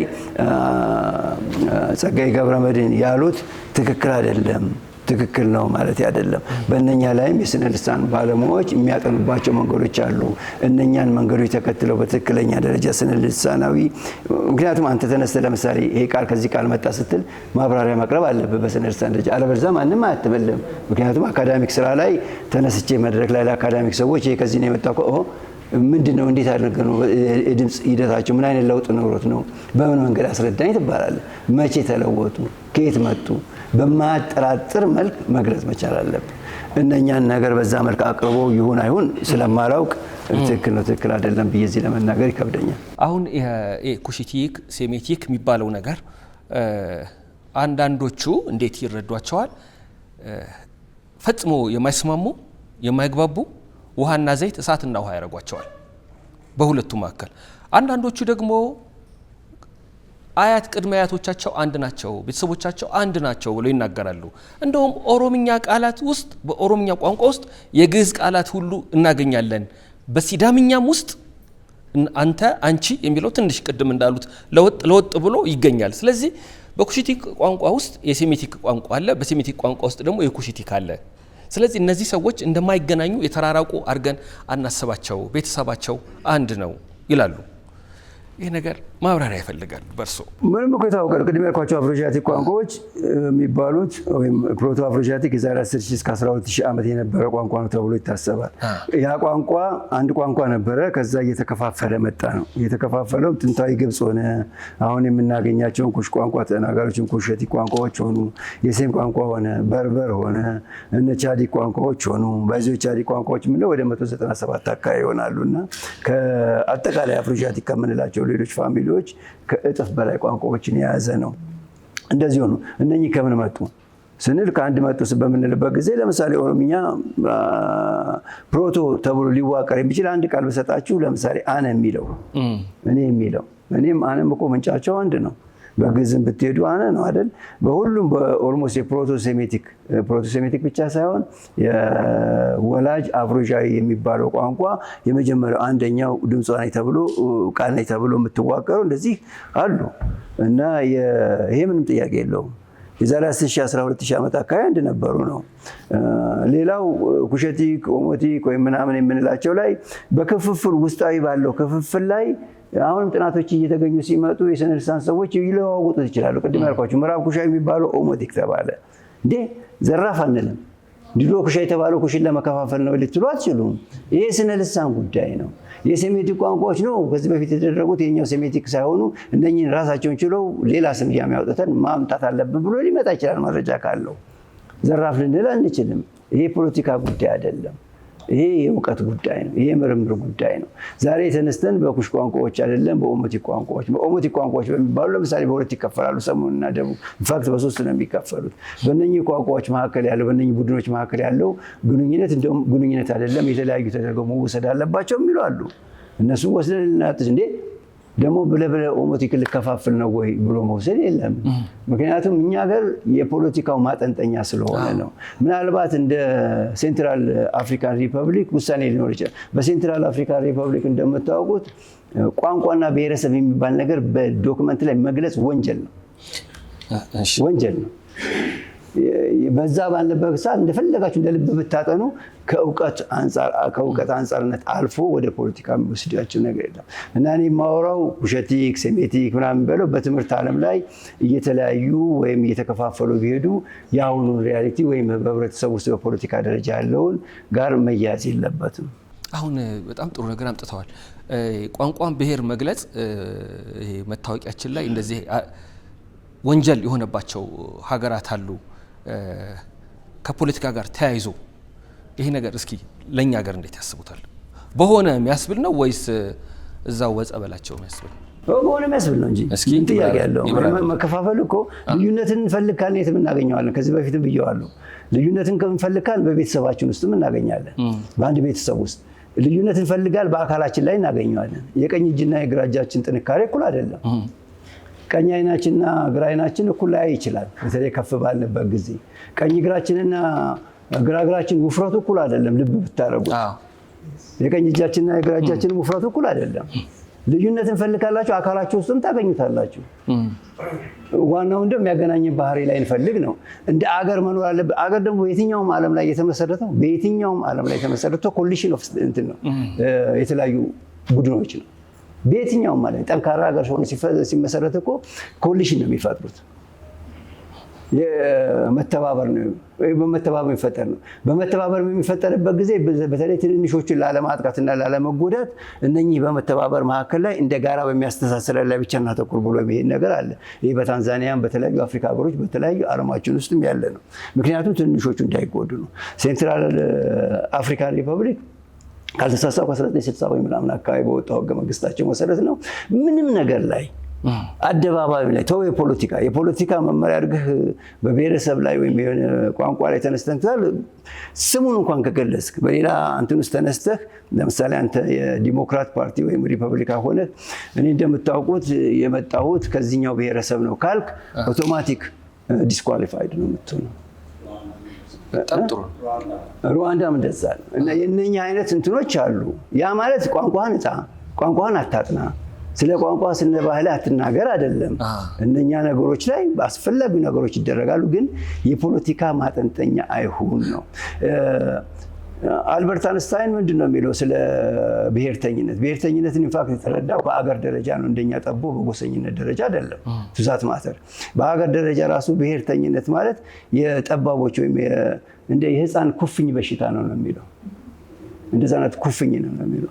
በርካታ የዓለማችን ሊቃውንትና ፈላስፎች ብሔርተኝነትን ናሽናሊዝምን ኖት ሊሊ በእንትን አይደለም በአገር ደረጃ ራሱ ባይዘው ናሽናሊዝምና ፓትሪዮቲዝምን ኮምፕሊትሊ ለያዩዋቸው አርበኝነትን እነኚህ በሚመለከቱበት ጊዜ ናሽናሊዝም ብዙ ጊዜ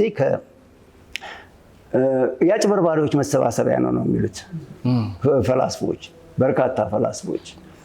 ይሄ የታወቀ ነገር ነው። ምንድነው እንደኛ ወደ ታች ወርዶ አይደለም። ይሄንንም ድንበር ለመሻገር ነው እንዳልኳችሁ። አገር መሆን ማለት መስማማት ነው። አገር መሆን ማለት ለማደግ መጣር ማለት ነው። ከተባበርን እናድጋለን ነው። የሚያስተባብረን ነገር ምንድነው በሚልበት ጊዜ ነው ይሄን ካነሳን ሊያፈርሰን ይችላል በሚል በርካታ አፍሪካ ሀገሮች አይደለም በርካታ የዓለም ሀገሮች እነኚህን ሀገሮች ለማጥፋት ሞክረው ከዛ ተሻግረው በጋራ የሚያስተዳድረን ላይ ማተኩር በጋራ የሚያስተሳስረን ባህሪ ላይ ማተኮር አለብን ይላል። እዛ ላይ ካተኮርን ደግሞ ስለ ፖለቲካ ፓርቲዎች ሲዋቀሩ ለህብረተሰቡ ታክስ ቀንሳለሁ ወይም አልቀንስም አይነት ክርክር፣ አገሪቷን ለማሳደግ በግብርናው ላይ ያተኩራለሁ ወይም ኢንዱስትሪ ያስቀድማለሁ፣ የትምህርት ጥራቱ ስለወደቀ የትምህርት ጥራቱን ለማሻሻል ምናልባት ከላይ ወደ ታች ጀምራለሁ ወይም ከታች ወደ ላይ ጀምራለሁ ብሎ ሌላኛው ፓርቲ ሊመጣ ይችላል። ከላይ ወደ ታች መጀመሩ ለምሳሌ የተሻለ ነው የትምህርት ጥራቱን ለማሳደግ። መጀመሪያ ቶፕ የሆኑትን ከዩኒቨርሲቲ ደረጃ ምሁራኖችን እነሱ ላይ አተኩሮ እነሱ ደግሞ ያስተምሩት የተሻለ ስለሚያወጡ የዛን አይነት ከላይ ወደ ታች መውረድ ነው። ከመጀመሪያው ከህፃናቶችን እያበረታን ከመጣን ወደ ላይ ይሄዳል የተሻለ ነው የሚል ነገር ሊኖር ይችላል። አሁን በዛ ላይ ብትከራከረኝ የራሴ አቋም አለኝ። ልክ እንደ አቋምነት የእንደዚህ አይነት ፍልስፍናዎችን ይዘው በፍልስፍና በተመሰረተ ላይ የሚነሱ ፖለቲካዎች ለመመስረት ይረዳናል እና እሱ ላይ ረድቷቸው ሌሎች ምን ያህል ሰክሰስፉል ሆነዋል ወይም ሌላ ፖለቲካ እንዳለው ነው። በጣም ጥሩ ነው ማለት በቃ እንዲህ መኮራረጅ ያስፈልጋል። አሪፉን ነገር ቋንቋን መበደል ማለት አይደለም፣ ብሔርን መጨቆን ማለት አይደለም። ሁሉም የራሱን ሊያጠናው ይችላል፣ ግን መታገያ ስናረጋቸው ችግር ይፈጥራሉ። በጣም ጥሩ አድርገው ማብራራት ይችላሉ አይደል? ኮስተር ያለውን ጉዳይ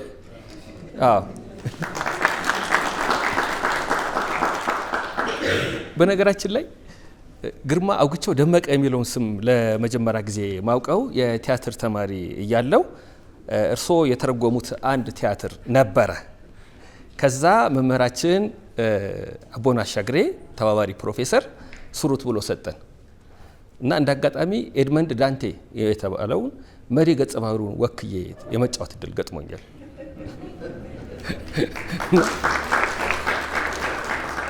ከዛ እዛ ማቀው ሌላኛው ፕሮፌሰር ግርማ አውግቸው አሁን ደግሞ ይሄ ሆነ።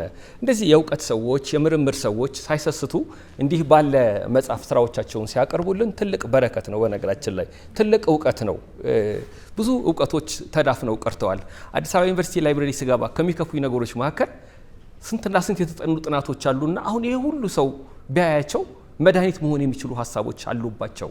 ግን በቃ ድህነት፣ አቅም እና ሞራል፣ ብቃት፣ ንቃት ጎደለ እና ደግሜ ደጋግሜ አመሰግናለሁ። በአማርኛም በእንግሊዝኛ ቋንቋም ሳይታክቱ ያለማቋረጥ በኢትዮጵያ ቋንቋዎች ላይ የዘመን አቆጣጠር ላይ የሚሰሩትን ጥናት አከብራለሁ። እንቀጥላለን።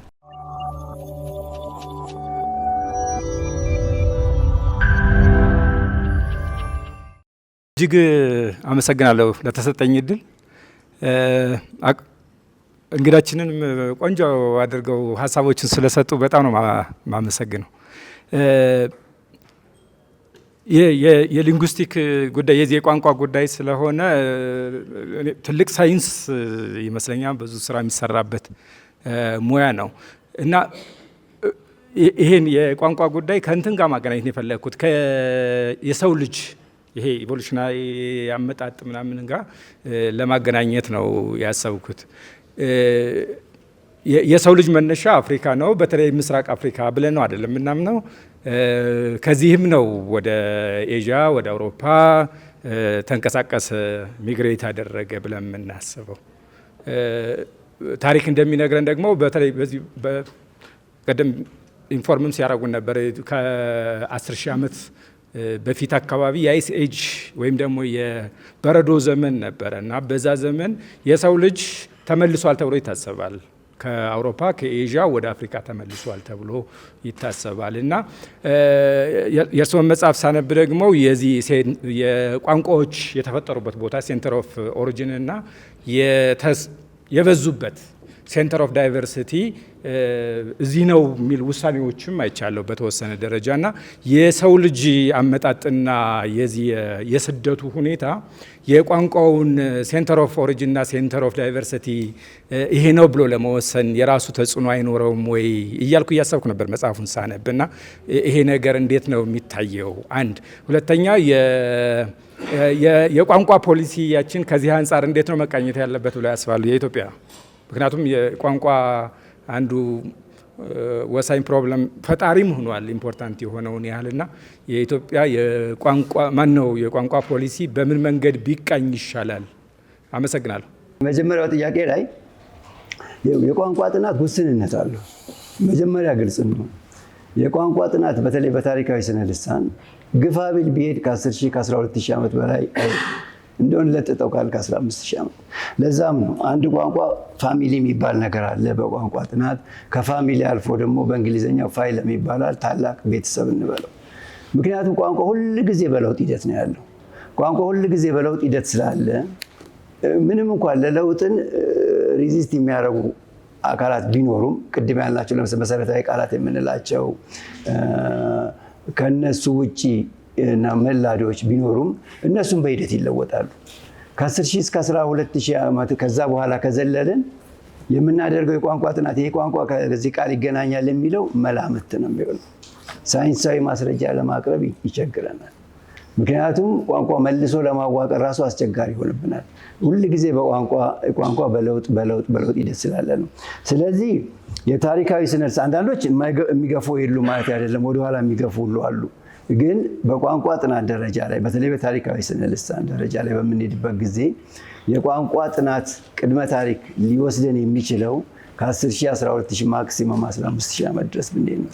ከዛ በፊት ስለሚናገረው የሰው ልጅ ቋንቋ የቱ ነበረ፣ መጀመሪያ የሰው ልጅ የሚናገረው ቋንቋ ምን ነበረ፣ መቼ ነው ከሚለው አንጻር ለመናገር የስነ ልሳን ባለሙያዎች እውቀቱ የላቸውም። ማስረጃ አለንም ብለው ቢያቀርቡ ስህተት ነው ሊሆን የሚችለው። ምክንያቱም ቋንቋ ስለሚለወጥ እየተለወጠ እነኚህ ለለውጥን ሪዚስት የሚያደርጉ ፊቸሮችም ራሱ እየጠፉ ስለሚመጡ ከዛ በኋላ የምታገኘው መላምት ነው የሚሆነው። ከዛ አንጻር ወሰደልኝ። ሁለተኛው ስለ ሰው ልጅ አመጣጥ ከዚህ ወደዛ ሄደ። በየጊዜው ይለዋወጣል። ለምሳሌ መጀመሪያ አካባቢ ላይ 100,000 አካባቢ ነው የሰው ልጅ የተፈጠረው ከዚህ ሄደው፣ አሁን ግን እየመጣ ሲመጣ እስከ 300,000 ነው የሚላል እና በየጊዜው እየተጠና የሚሄድበት ነው። ምናልባት አፍሮሺያቲክ ለምሳሌ አፍሮሺያቲክ ቋንቋዎች መጀመሪያ ላይ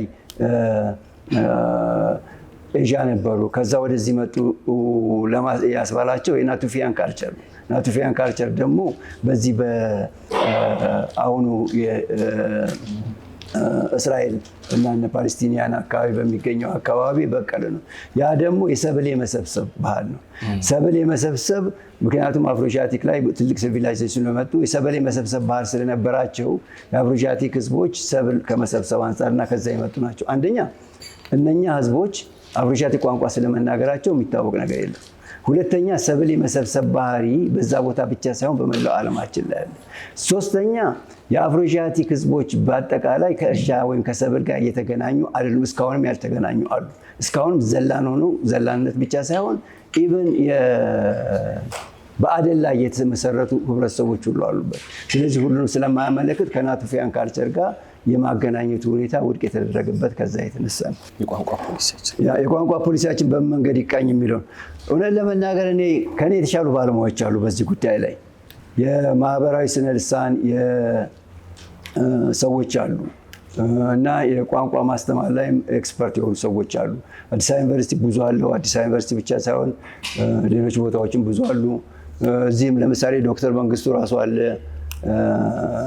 በዚህ ጉዳይ ላይ ከኔ የተሻለ የሚያውቅና እነሱ ቢያብራሩት እኔም እንደው አንድ ዝም ብሎ እንደ ስነ ልሳን ሰው ወይም እንደ ማናቸውም ሰው አስተያየት የምሰጠው ምንድነው በጥናት ላይ ቢመሰረት እነኚህን ባለሙያዎችን ቢያማክሩ በዛ መልክ ቢካሄድ የተሻለ ነው ብዬ ገምታለሁ። አመሰግናለሁ። ያው ፕሮፌሰር ግርማን መጽሐፎቻቸውን እናውቃለን።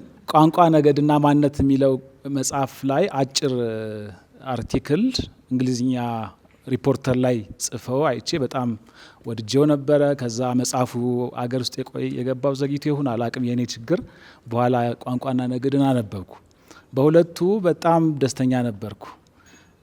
ምክንያቱም ቋንቋዎች መሀል ያሉ አጠቃላይ ችግሮቻችንን ድንበር የሚያፈርስ የቱጋ ምን አይነት ግንዛቤ እንደነበረን እና ያንን በምን መልክ መቃኘት እንደነበረብን ፖለቲካው በስህተት መንገድ እንደወሰደን ያሳየን መጽሐፍት ነበሩ እና ያኛው አርቲክልም በዛ ስለነበር ደስተኛ ነበርኩ። ይሄ ኩሽና ኩሻዊ ሲመጣ ደግሞ አስደነገጠኝ። ምክንያቱም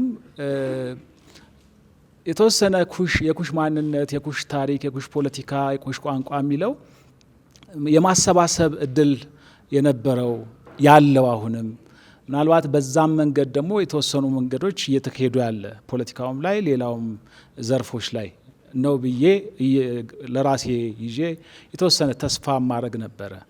እንደ ሀገር አሰባሳቢው ትርክት ወደፊት በኩሻዊ ማንነት ዙሪያ ሊሆን ይችላል የሚል ተስፋ አድርጌ ነበረ እና አሁንም ሀሳብ ሲሰጡም መጽሐፎትም ላይ ገጽ 215 ቀጥታ ባነበው ይሄንን ቀጥታ የሚቃወም ሀሳብ አንጸባረቁ። እርሶ ለዛሬዋ ኢትዮጵያ መነሻ የሆነው የዳአማት አክሱም መንግስት ከግብጽም ሆነ ከኩሽ ጋር የሚያገናኘው ንግድ ነበረ።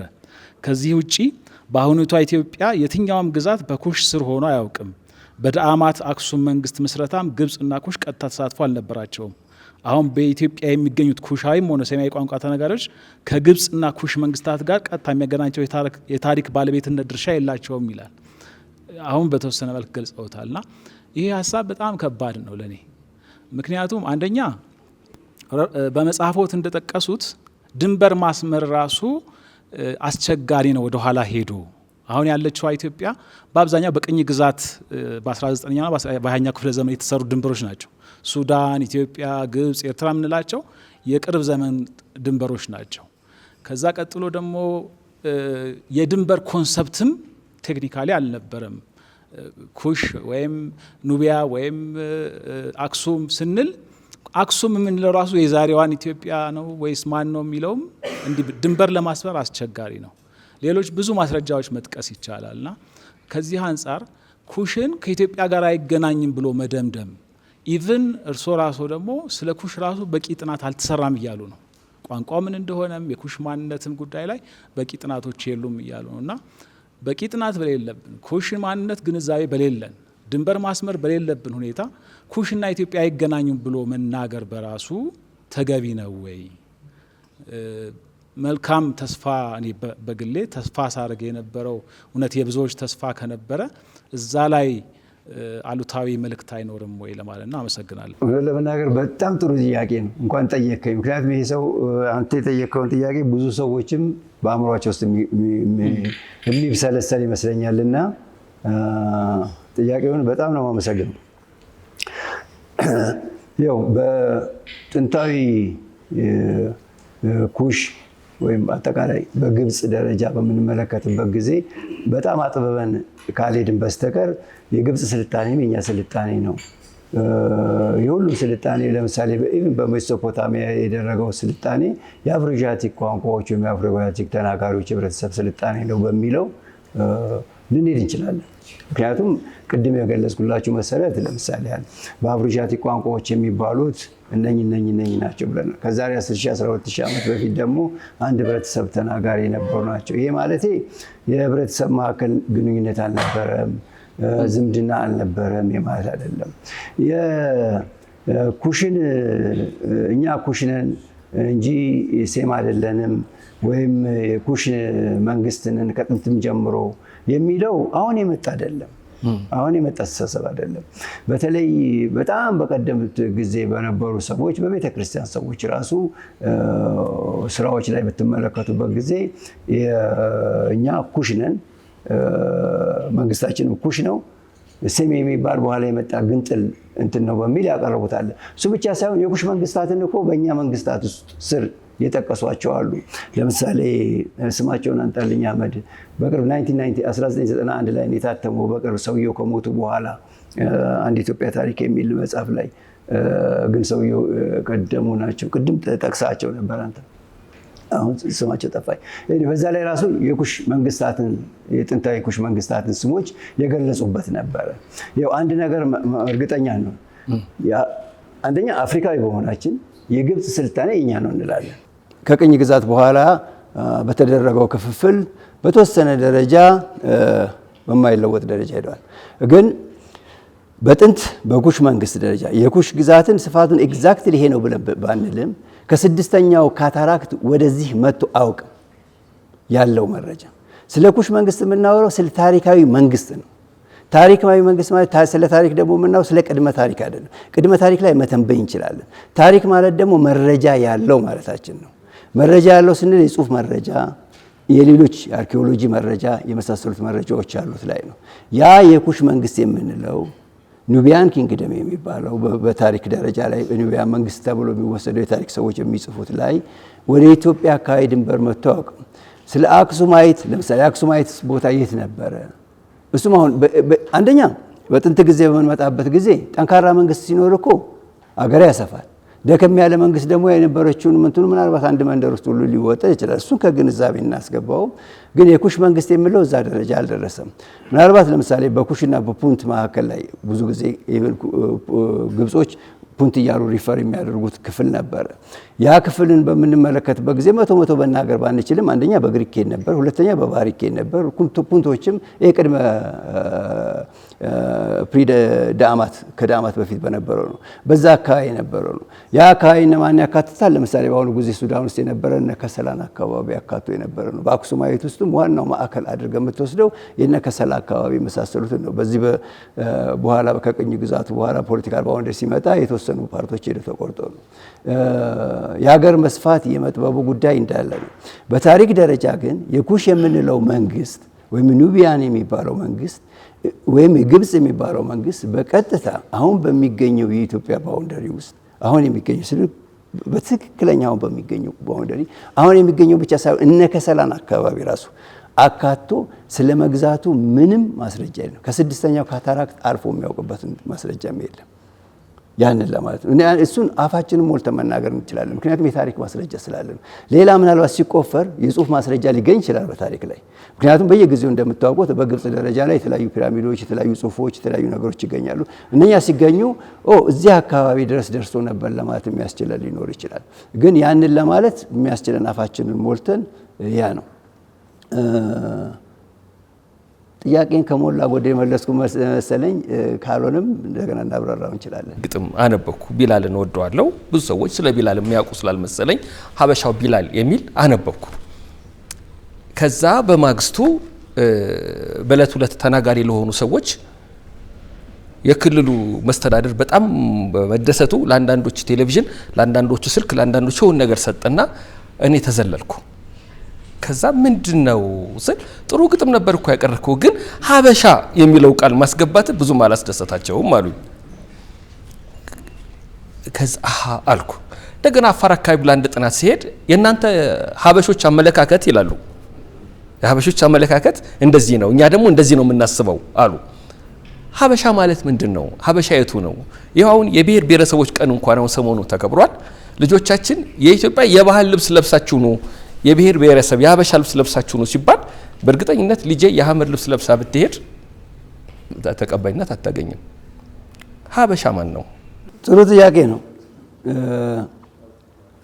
በዚህ ላይ አህመድም ስላለ አህመድም ሊያግዘኝ ይችላል። ከአህመድ ጋር አንድ አርቲክል አውጥተናል፣ መጣጥፍ አውጥተናል ፕሮፌሰር አህመድ ጋር።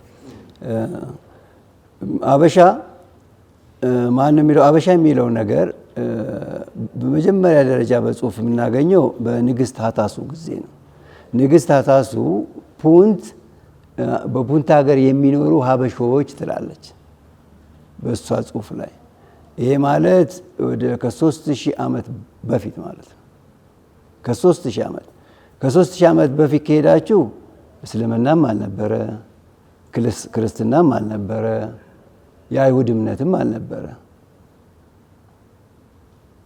ከዛ በፊት በነበረው ላይ ከዛ ውጪ በአጠቃቀም አሁን ደረጃ ስትመጡ የሀበሻ ቀሚስ ትላላችሁ፣ የሀበሻ ዶሮ ትላላችሁ፣ የሀበሻ ጎመን እንላለን። የሀበሻ ጎመን የሀበሻ እንቁላል አለ፣ ራሱ የሀበሻ እንቁላል አለ። የሀበሻ ብቻ የሀበሻ ዶሮ ስንል ቀጫጫዋን እዚሁ የኢትዮጵያ የሆነችውን ነው። ከደቡብም ትምጣ፣ ከአፋርም ትምጣ፣ ከመሳሰለው ጋር ትምጣ። ከዛ በኋላ ግን እምነቶች ተጽዕኖ አላቸው። በታሪክ ደረጃ ላይ ሀበሻ ነኝ የሚል ሀበሻ ከአንድ ብሔረሰብ ጋር የሚገናኝበት የለም። ምንም ታሪካዊ ማስረጃ የለም። ከአንድ ብሔረሰብም ከአንድ እምነትም ጋር የሚያገናኘው አንድም መረጃ የለም።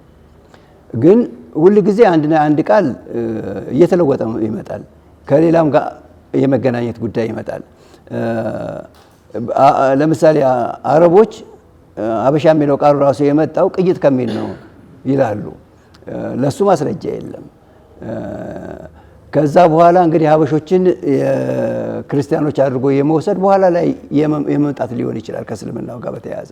ከዛ ውጭ ግን ሀበሾች በሚባልበት ጊዜ በፊት ክርስትናም እስልምናም በሌለበት ጊዜ የተፈጠረ ቃል አንድ ብሔረሰብን ተመልክቶ ወይም የሴም ቋንቋ ተናጋሪዎችን ወይም የክርስትና እምነት ተከታዮችን አድርጎ እየተገለጸበት ታሪካዊ አመጣጥ የለውም። እሱን እርግጠኛ ሆነ መናገር እንችላለን። ምናልባት እዚህ እንትኑም ላይ አቅርቤዋለሁ፣ እሱን ማየት ትችላላችሁ። ያን ያለው ግን ከዛ በኋላ ላይ የማገናኘት ጉዳይ አለ። ፖለቲሳይዝ እያደረግን ስንወጣ አንድ ነገር እኮ ወደ ስድብነት የምንለውጠው ነገር አለ። አንድ ቃል ጥሩ ቃል የነበረን በየጊዜው ስናመጣው ወደ ስድብነት እየተለወጠ የሚመጣው ነገር አለ እና እነኚህ አይነት ነገሮች ወደ ስድብነት ብቻ ሳይሆን አሁን እንዳለው የማጥበብ ጉዳይ ካልሆነ በስተቀር ከመነሻው የዛን አይነት ግንኙነት የለው። ሌላው ለምሳሌ አሁን በጥናቴም ላይ ያሳየሁት አርጎብኛና አማርኛ በሴም ቋንቋዎች ውስጥ እጅግ በጣም ተቀራራቢ ናቸው። የአርጎብኛና አማርኛ ቋንቋዎች በጣም ከሚቀራረቡት ውስጥ ሁለቱ ናቸው።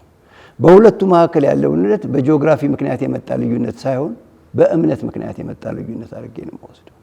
አንደኛው የሙስሊም ተናጋሪ ሆነ፣ ሌላኛው ደግሞ የእስልምና ተከታይ ሆነ፣ ሌላኛው ደግሞ የክርስትና አብዛኛው ተናጋሪ ሆነ። ከዛ በኋላ ደግሞ እስልምና እየገባ በአንድ ውስጥ ሌላ ውስጥ ክርስትና እየገባ መሆን የለበትም እና አንድ ወቅት ላይ አንድ የአርጎባ ሰው የፖለቲካ ውስጥም የነበሩ አስተዳደር ውስጥም የነበረ ሰው ነው። ጥሩ ወዳጄ ነው። አማራ ክልል ስንሄድ እናንተ እኮ ዝም ብላችሁ አርጎባን እንትላላችሁ፣ ሲቀላለዱ ነው። አርጎባን እንትላላችሁ እንጂ እናንተ እስልምናን የተቀበላችሁ አማሮች ናችሁ አሉ ይሉናል እና እያሉ ይቀልዱብኛል አለ። ልክ ናቸው።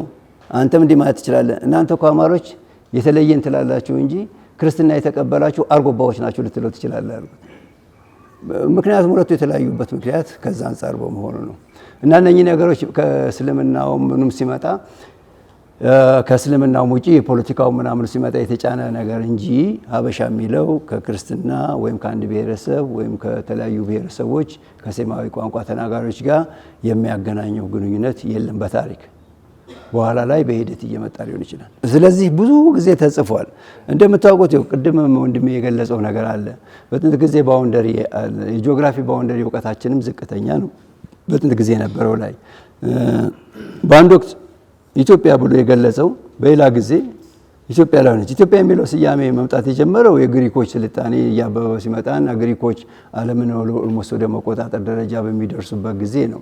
ያም ኢትዮጵያ በአብዛኛው ጊዜ ሪፈር የሚያደርገው ማንን ነው? ከግብፅ ደቡብ ያለውን ግዛት በሙሉ ተጨምሮ ነው። አንዳንድ ጊዜ ሲጠብ ታገኙታላችሁ፣ በሌላ ጊዜ ደግሞ ሰፍቶ መላው አፍሪካን ሪፈር የሚያደርጉ ማስረጃዎች ታገኛላችሁ። ብዙ ቦታዎች ላይ እነኚህ በቀላሉ የምታገኟቸው ማስረጃዎች ስለሆኑ ነው።